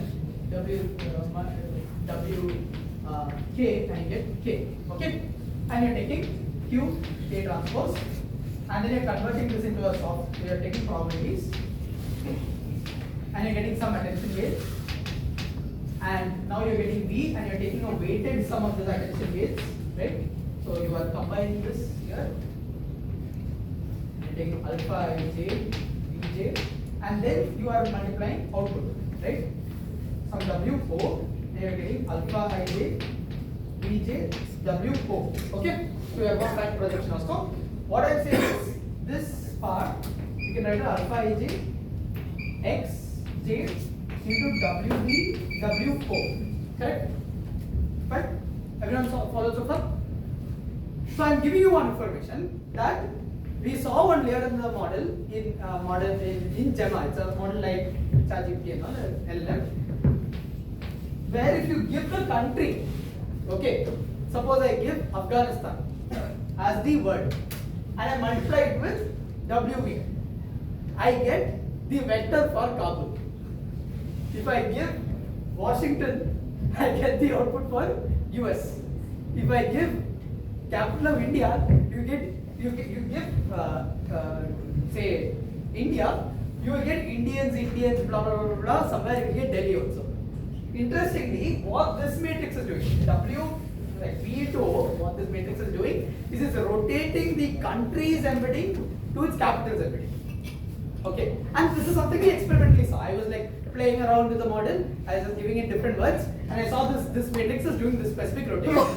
Okay, So now I wanted to study. Let's just use this figure from now on.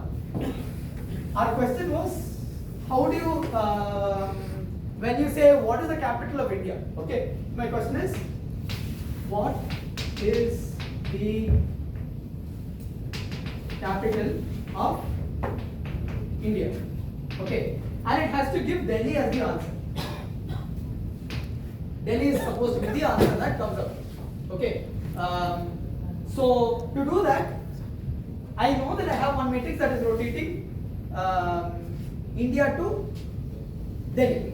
Okay, so before that, I need one way to activate. I need to activate. So suppose I want to get Delhi as the answer, I need to figure out how to rotate. So you have a bunch of operations. First, you need to know that you need to use this matrix. Otherwise, if you rotate India to Delhi all the time, it's useless.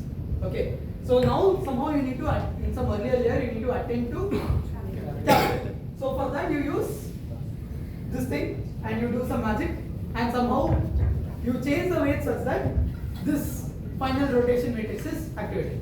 Okay. Now,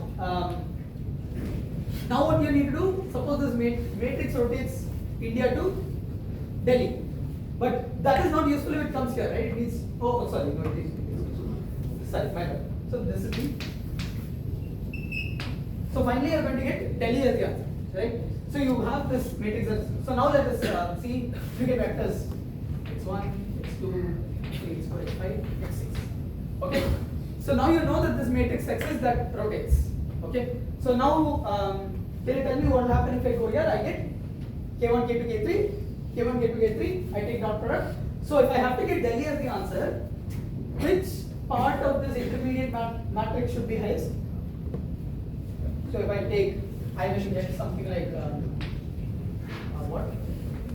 Q1, K1, Q2, K2, Q1, K1, Q6, K1, Q1, K6, Q6, K6.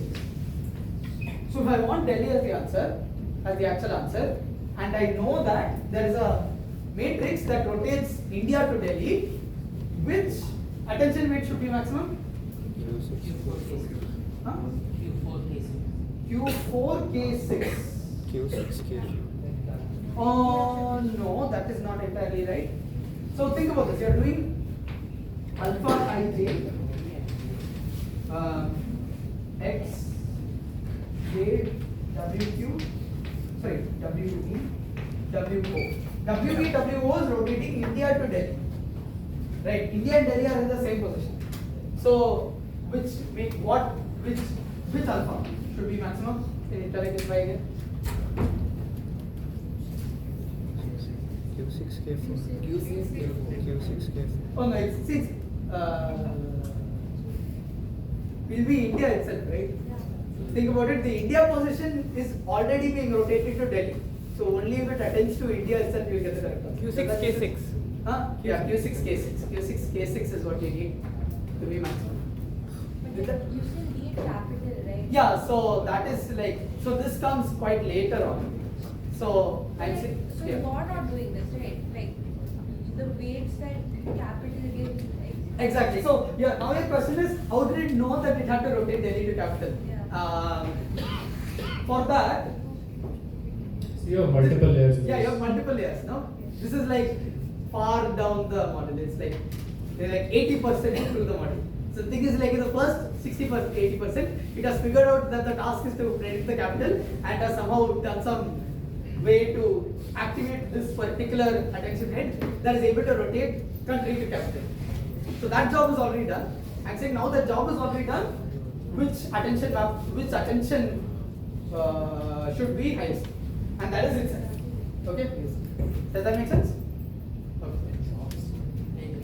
For the values that we are taking different words for query and key, Yeah. like we can explain what the attention value means. Yeah. But like No, if so you- the thing is, in general, you can't really explain what the attention value means. Interestingly, because you're rotating these matrices. You're rotating. So the vectors meaning, you're taking the words meaning, right? The words meaning is only true because the word is pointing to a certain direction, and that direction has some word meaning associated with it. But now if I rotate that word into something else, and I rotate all words into some other direction, then I can't say that that position is still, it's representing something else because I've done this rotation, right? So it's difficult to make sense of what this attention value is directly at. It's not entirely always obvious what you're attending to all the time. Maybe in some parts it makes sense, in most parts it doesn't. Yeah, see, it happens multiple times. You don't do this one time. Yeah, so you have like lot of these attentions. Yeah, so once you rotate it, it becomes something which is not interpretable to us. It's just some mathematical thing which we do not know what is happening. Initially maybe you can tell, but after a while you just can't tell what is happening. So yeah, it happens like over multiple layers. So that is why, yeah, so we'll move back to vision now. So we have this nice example as architecture from NLP. This was introduced in a very famous 2018 paper called Attention is All You Need. So attention is basically the fundamental backbone of all vision language models. Now both language and vision is done through attention. So we just saw that how language is handled. How do you think you can handle vision with a transform with attention mechanism? Any ideas? Different patches of images can act. Different patches. Okay, how do you patch it? Kernel. So kernel is to extract a feature. Okay, go on. What do you mean by that idea?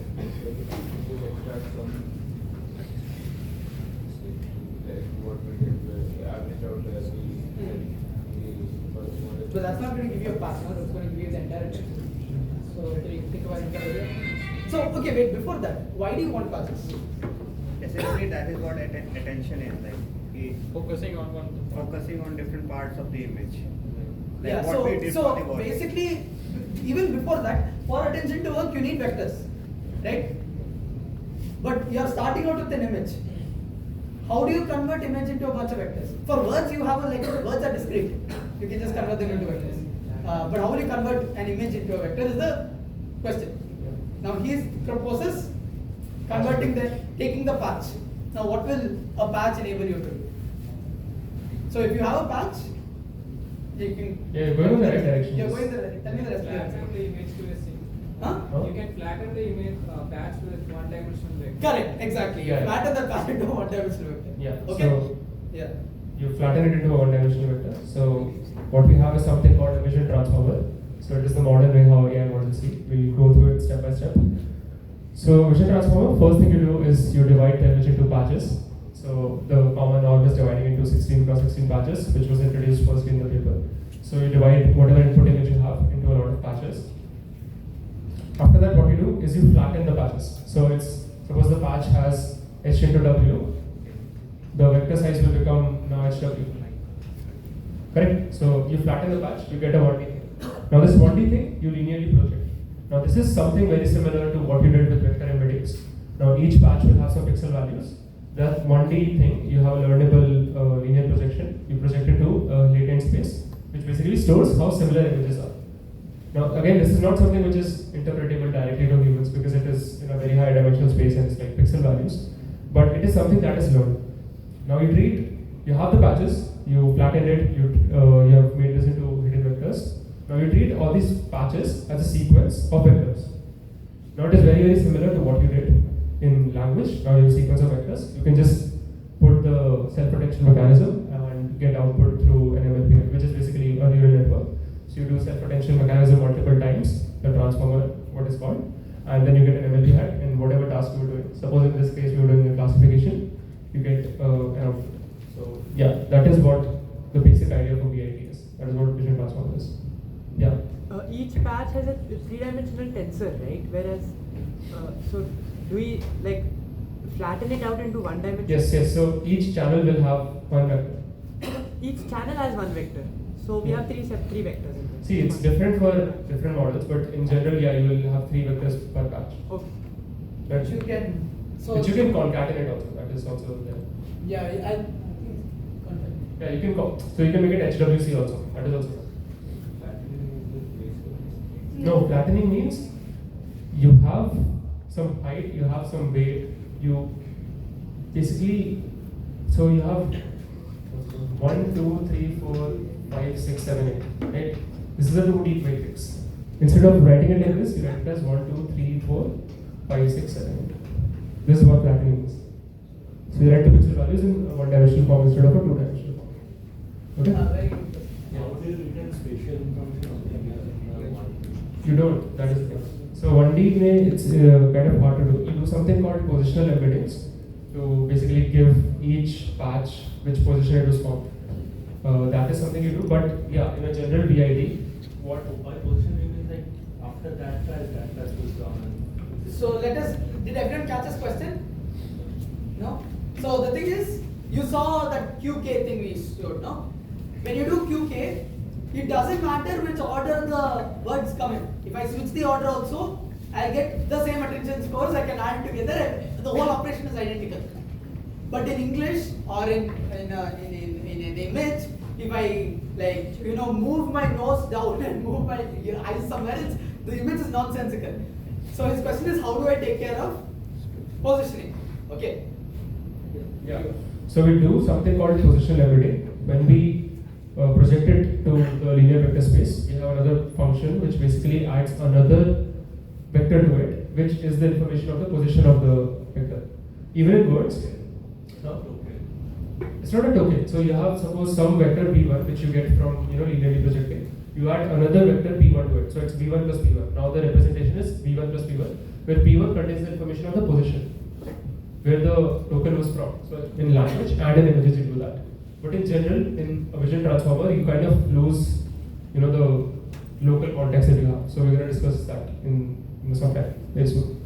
Why is there a difference between like words and because even for a sentence, the words need to be in a particular order? Yeah. So in sentences also you add. Sentence also you add position embedding. Yeah. In language also you add position embedding. Or you do something else, but yeah, we'll increase that later. Yeah. Okay. So. Yeah, this is the vision transformer. Any doubts in this? Draw the architecture. Transformer? Yeah. Okay. So I'll just show this. So this thing is the transformer, right? So you have the embedded patches. You do the normalization so that the norms of any one vector is not like very dominant over other vectors. Then you do something called multi-head attention. You can leave multi-head for now. It's basically attention multiple times. So you just do attention. And you will see that what Sharan talked about before, the residual connections are still here. So the residual connections are very important and they're still used in modern architectures. And you do take norm, you do multi-head attention. You get this thing, you add the input, then you normalize again to preserve, and then you take an MLP. MLP is a multi-layer perceptron, which is basically a neural network. It's a neural network. So you take an MLP and whatever output you wanted, suppose a classification task or whatever, you can do it like that. And this is called a transformer block. You have multiple transformer blocks, 30s, 40s, and then finally you will get an output. Okay, so now a couple of questions so that you guys can win tote bags. So first, let us just write all the equations of all of this and let's see.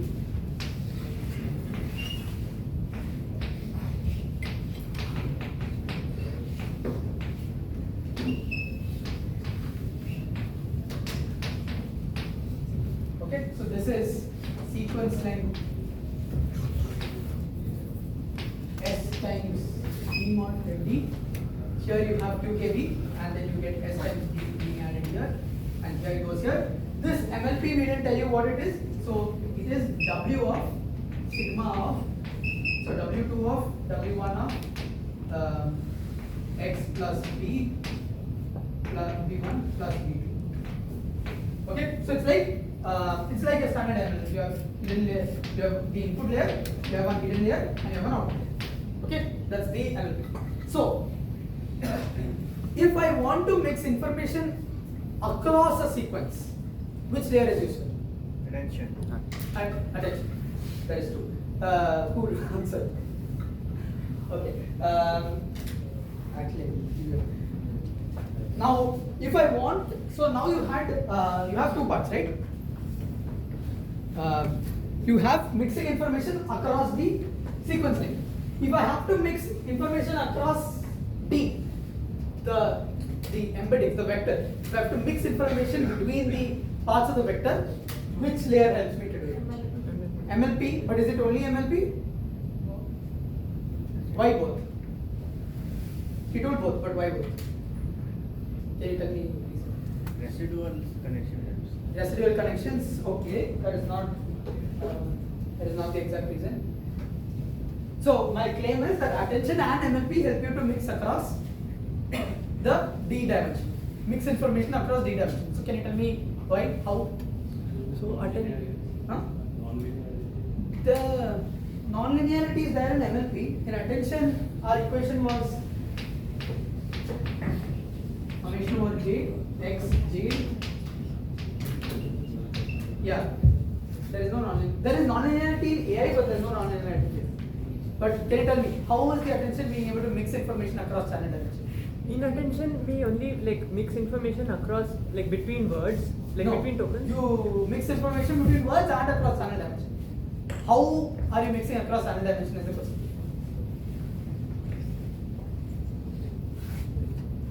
By changing the embedding of the vector. How are you changing the embedding? Through matrix multiplication. Which matrix?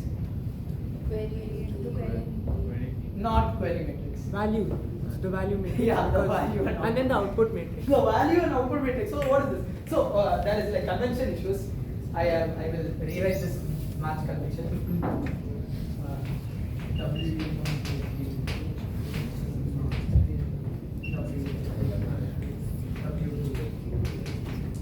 Yeah, you see this. You see, if you multiply x with a matrix, you can get a linear combination of all of those stuff. So you're allowing mixing across the embedding dimension in attention as well as an embedding. Okay, so key takeaway: attention allows you to mix information across channels, and mixing information across embedding dimension are able to do with attention and embedding. Okay. So what is the meaning of mixing information along the Yeah, so that is a good question. I think that's more context to. So, what could it mean? So, for example, if you want to, like the country capital example, you are able to change from country to the capital by attention alone. So, you are able to make changes like that. By mixing, I was taking the element wise sum. You are getting W1 x1 plus W2 x2 plus W3 x3. So, you can like change up information. Mixing you can also think of as you're taking a weighted something. Yeah, you're taking a matrix. You're doing a matrix multiplication, right? So you can rotate this matrix, or you can permute the rows, so you can mix information that way. So that's basically a matrix multiplication will allow you to. Yeah. Any other doubts? Like, is there a reason why it displays flattening instead of just do the QKD on different layers of the same convolution? Like for different kernels, we're extracting different features. So like, how different is that comparing the importance of different features with respect to each other in an image? So in this, there are no kernels. In the sense that there is no convolution layers. There is no real convolution layers. So it's like, so basically there is one big thing that we have done. Like one question which should come is, all said and done about language. This works very well in language. Why should it work in an image? It does not follow our algorithm at all, right? Our algorithm was, if I want to detect a cat, first I need to figure out eyes, ears, nose. To identify eyes, ears, nose, I need lines and edges and all that. So from the image, I need to extract edges. From edges, I need to figure out a way to put them together, and that I need to combine together to get bigger parts of the image, and then put them together to get the final answer. What does it mean to just take the similarity of different parts of the image and combine it together and do it? Like, it makes kind of no intuitive sense, right? Yeah. There is no answer. There is no intuitive sense in the sense that now post facto I can give explanations, but we'll cover that tomorrow. But before that, why anyone even decided that this is we should even try this architecture, which is performing well on language, on vision, was just these are researchers were at Google. Google has a lot of money. They just dump the architecture on classification on images, and it worked. And they beat everyone. And then everyone started doing this. No motivation. It works. Post facto, we can give better explanations. Yeah. Okay. So one more small question for you guys. What do you think? Okay, how many of you know what time complexity is? Okay, a lot of people. what do you think is the time complexity of the self-attention algorithm? It's square. Order of n square. Why? We are multiplying a matrix with n dimensions. Okay, correct. So suppose you have n number of tokens, the input is n tokens, the complexity of that one self-attention block will be n squared. Now, suppose you have a 256 cross 256 image. How many tokens will you have? The formula is on the thing. Your path size is P. Path size is 60. Path size is 60. So path size is 16. So how many paths will you get? How many patches will you have? It's 256 into 256 divided by 16 squared. Calculate the 6 now. Pull out a 256. Yeah, correct, 256. So that is your input tokens. Your time complexity will be order of 256 square. Now, suppose you have to do this for a larger image. Suppose you have to do this for a 1024 plus 1024 image. What will happen? How many? What's the sequence name? What's the token? Yeah, what's the sequence name? How many tokens will you have?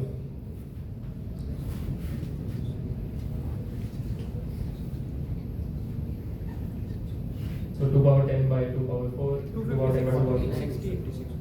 409. Sorry? 409. Yeah, a lot, basically a lot Yeah, of tokens. 409. 409 is the correct answer. So you have a lot of tokens. What was the answer? So you have 4096 and your complexity, time complexity becomes order of 4096 squared. So it's 2 power, how much? 4096 is 2 power 26. 2 power 24. 2 power 24. So that is your time complexity now. So this is a very slow operation. So if you scale it up, if you keep increasing the input size of the image, your architecture will keep slowing down. And that is the motivation for another breakthrough paper that we had, which is called SWin Transformers. Before that, we'll discuss the pros and cons of vision transformers. So vision transformers have a global context. Every token can attend to every token. So CNNs had a local receptive field. They have a full global context. Any token in any corner can attend to any token in any corner. So that way you can match the importance. And long range interactions, similar thing. But when you do this, you kind of lose the local inductive bias that you had when you have a CNNs. So in CNNs, when you put a filter on the image, you basically took whatever was around that pixel as well. You basically took the whole neighborhood of that one pixel. So you had some sort of local inductive bias, which is lost in this because you're flattening the image as well. So you don't have any kind of local bias. And it is computationally very expensive, as we just saw. It's order of n squared. So it's gonna be very slow, very expensive to train, and it has a lot of parameters as well. We still have positional effect, right? See, positional level. What's your question? Tell me that. So won't the local The local thing does. Yeah, so positional embedding gives the position of each token. Suppose the image is divided into 9 tokens, right? 1, 2, 3, 4, 5, 6, 7, 8, 9. The positional embedding will tell you if it's token number 1, 2, 3, 5, 7, or 9. Now, in a sentence, that is enough. Correct. In a sentence, you need to know if and comes before the or and comes after the. That is enough. But when you're doing vision, what if it's like a very small person that you're trying to detect? What if it's a very small thing? That is kind of lost with positional embedding. That the local thing is lost. Right? Okay. So that is some of the pros and cons of vision transformers. Now we'll quickly look at something called a SWin transformer, which is a shifted window transformer. Now it's just essentially the same thing with kind of a modification to it. So what it does is it's kind of mixes what CNN does with what attention does. It's not so tiny. Yeah, so this was a paper which was revolutionary back in the day, but it is not used anymore. So we'll just look through what it does. So SWin transformer is the key idea is that it does windowed attention. So you have the image, you divide it into windows, and you do local self-attention in those windows. You don't do self-attention across the whole image. You do self-attention in those small windows, and then you merge those windows so that information from one window can flow into another window. Now I'll tell this qualitatively quickly. Suppose this example is perfect. Suppose you have this. Suppose you have like 16 patches per window. So you have 64 patches in this image. You do self-attention in these windows. So all of these windows will have self-attention. What you do in the next layer is you shift the window where you're doing self-attention. So now this is the window where you're doing self-attention. Here you pad it and you do self-attention here. Here you pad it, do self-attention here. But now what has happened is the information that was in these patches has traveled to this main patch. So the information is flowing between the self-attention tables. Got it?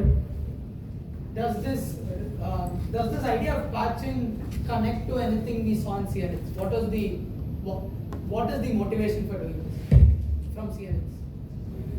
Residual, right? Huh? What is your answer? Moving two layers after one. Yeah, the receptive fields, the local receptive fields. Anyone? This is residual, right? Like we did in ResNet. No, that is not. No, the residual part is part of the transformer itself. Like transformers Yeah. have residual. Transformers have So that's residual not this. Any other answers? We had a locality assumption, right? Like what he told, your kernel can look at only a small part of the image at a time, right? So that assumption is what you're trying to enforce back here. Now we could, like ViTs attend this token, these two tokens it can attend to it. Now instead of that we are enforcing a locality bias to ensure that it looks at only small parts of the image at a time. Okay, so the idea of locality is important in an image, is what you're trying to enforce in this video. So it enforces locality. Okay, did anyone catch that? And so, yeah, what you do is you have local attention, and then in subsequent layers you merge the patches, and using that you will get global context. That is the big idea of SWin Transformer. So, some points. So, SWin Transformer merges patches between stages. It reduces the spatial resolution. Oh, yeah. So, now that we are patching it, what do you think is the time complexity now? Suppose we have suppose there are n windows. Give example. 256 image. Yeah, suppose the image is 256 cross 256. You have 16 windows. 16 windows. What is the time complexity for attention in one window? Don't different layers have different number of windows? Sorry? What different layers have different number? Yeah, so we are telling you that the number of windows in some layer is 16. 16. 16 windows. In two images, 256 cross 256, you have 16 windows. What is the time complexity for one particular window? Yeah. 256. Huh? 256 by 16 whole square. Huh? 256 by 16 whole square. So that's 256. 256 by 16 whole square. 256 by 16. No, that is not right. 256 windows. 256 windows. 56 square. How many? No, that is not right. 16 square. Think about how many patches will be in one window. 16 square. Oh, what is your logic? 256 divided by 16. So then we have 16 windows, and each window we have 16 cross 16 Patches. Yeah. 16 cross 16 patches. Yes. So yeah. So no, each window has 16 cross 16. Yeah. 16 cross 16 dimension. Oh yeah. Okay, fine. So that's And only. internal we have. It depends on like the embedding space. Like once you. It depends on your path size. So you didn't take into account the path size. So tell me again. 256 squared. Huh? No. Let's think of the question again. You have this is like I gave really bad number, so the answer is going to be very stupid. So 256 cross 256. Okay, I have 16 window. Okay, you told 16 square, huh? Yeah, so you're right, sorry. So can you go through your logic again? Like you have 256 cross 256. 256 cross 256 And then image. you divide 16. Then you get 16 cross 16 windows each. Yeah, you're Your self-attention. correct. You get 2 marks. Did everyone catch the answer? But then you have to do it for each window, right? Yeah, so he took that into consideration. So you have 256 cross 256. But that is a linear thing. That is not. So think about it, 256 cross 256. If you have 16 windows, what is the shape of one of those windows? 16 by 64 cross 64, correct? So you have 64 cross 64 and 16 of those 64 cross 64 windows. In 64 cross 64, how many patches do you have? So in a 256 cross 256 image, if you have 16 patches, you have like 4 patches along the height and 4 patches along the width. So you have 16. Right? So you do 256 divided by 4, so that's 64, right? Let's draw it. Right?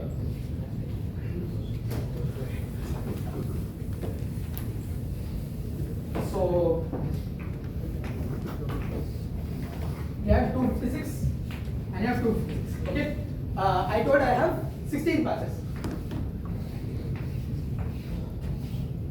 Right? 16 patches. So what is this height? 64. Right? And this also 64. Now what is my patch size? 64 cross 64. So that's window size. What is my patch size? 16 cross 16. So I divide 64 into blocks of 16 each. So that's. So how many patches do I have? 4 into 16 is 64. So 4 into 4 is 16. Yeah, 16. So your what is your sequence length? So 16 windows and 16 is the patch size. 16 into Yeah, 16 so is 60 windows. So 64 cross 64 is your patch size. Each patch is 64 16 cross 64 is the window size. Sorry, window size. Yeah. Each patch is 16 cross 16. So in one window you have 16 patches. So the time complexity is 16 square. Everyone got the answer? Yes? No? But there are multiple. if there has to be like it's 256 for one window. Now there are 16 windows. You have to again multiply. Yeah, you can do that in parallel also. You can do that in Yeah. parallel, and that also scales linearly. It does not scale with a square. Okay, So right, now right. there will be 16 square into 16. 16. Exactly. Otherwise you would get whatever we calculated. 256 square. Yeah. 256 square. 256 square is bigger than 16 square. 16 power 4 or 16 cube. It will come to 56 square. 16 square into each window has 16. So 16 cube and then there are 16. No. 16 square, you have to do that 16 times. 16 square is per window, and then you do it for all windows. Suppose you don't parallelize. So you get 16 square into 16. 16 cube per window. Because for each of the sub. No, you don't do. So we flatten the patch. That's what we talked about, right? Flatten the patch into a vector, then we do self-potential. Got it? So 16 square per window, 16 windows, so only 16 cube. 16 cube is less than 256 square. Okay. Okay. So that is the time complexity. That this model also helps in faster training, faster inference, and all those things. And it reduces spatial resolution. It also increases channel depth. So if you delve into the actual architecture of this, it is very CNN-like. So you have all these window thing, and then you have a patching layer to increase the channel dimensions. I'm not going into the depth of this because it's not very important. What you need to know is that it gives local inductive bias, and it's a very CNN-like behavior, but instead of attention, we have convolutions. Okay? Is that it? That's fine. Yeah. Okay, so today we will be wrapping up here. So this was a session. Any doubts from the beginning towards this? Right. Until SWin Transformers.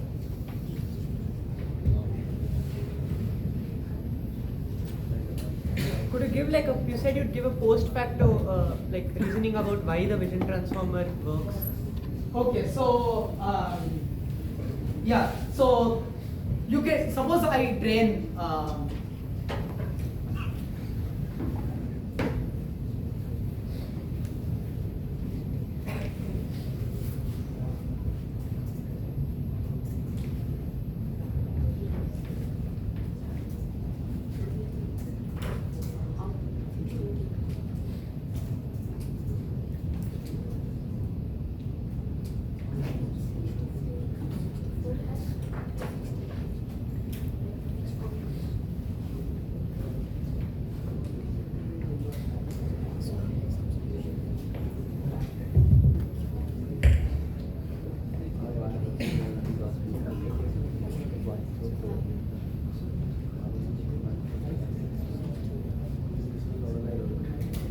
so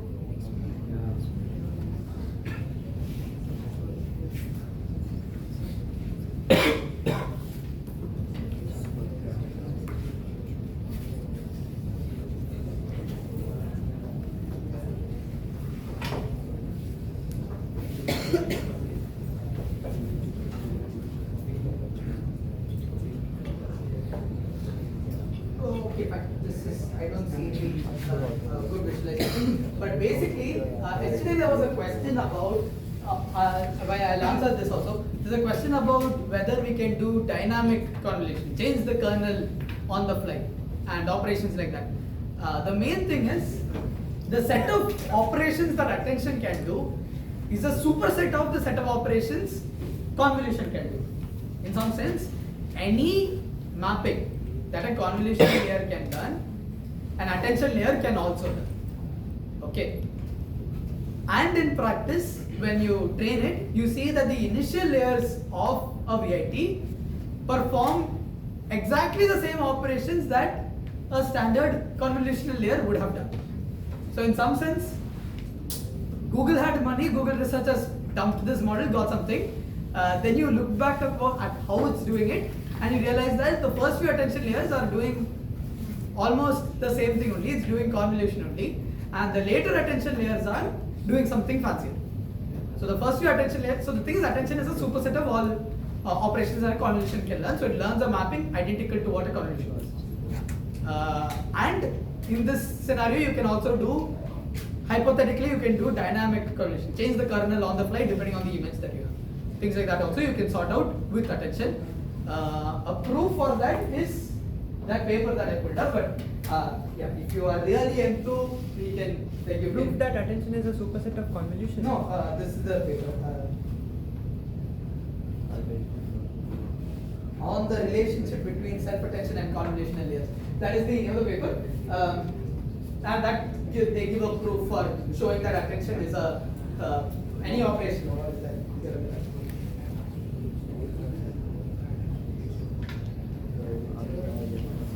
Yes, multi-head self-attention with n layers and d-dimension can learn any convolutional kernel.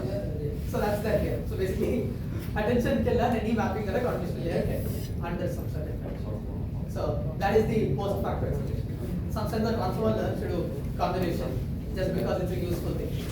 Yeah. So like the attention actually learns the parts of when we make it into a linear vector, it actually learns where in the matrix it was, like that. Yeah, it does that, and it does similar operation to your what your filters would have done. Yeah, very surprising, but it is possible for it to do it, and somehow during the training it figured out that that's a good thing to do. And when you say you can actually change the kernels of the convolution, but now it's like you're changing the matrices like. No, so it's like since the attention weights are like input dependent, in effect what will happen is it'll look like you're changing the kernel. But yeah, then you'll have but to it's like just like attention. So what is happening is attention. Yeah. But if f1 was the function you wanted to learn, and that function could be learned by convolution, that function can also be learned by attention, but just the method, it's like solving an equation using two different methods. You solved it using convolution, you solved it using attention. Yeah. Any other doubts, questions, queries? Anything? Yeah, okay. So now what we have done is we have gone from 1980. So let's do a quick recap. What is the idea in 1980? The 1980s convolution. Manual convolution. Manual convolutions. HS features are all very important. Let us figure that out and recognize digits using by combining the HS features. That is the big idea. LeNet. What was the big idea? Yeah, by hand figuring out what the kernels are is very pain. We can automate it, use back propagation, and learn good kernels. VGG, what is the big idea? You stack the kernels, you get bigger receptive fields with nonlinearities, with fewer parameters. ResNet, what is the big idea? You have skipped residual connections, you can train better, you can train deeper models. So, also I missed a model. AlexNet, what is the big idea?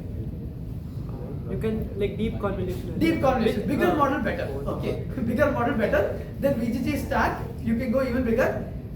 ResNet, going bigger tends to reach a limit, you can't do better. So then what do? You start plateauing. So you add residual connections and now you can still keep going bigger. Okay, ResNet. Transformer, what is the big idea? Attention. But in context of images, kind of no big idea. Transformer works well, so dump transformer on image, it works. Okay. SWin Transformer, what's the big idea? Huh?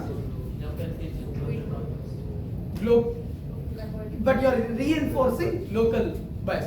In images, locality is a useful feature to have. So let us first focus on local things first and then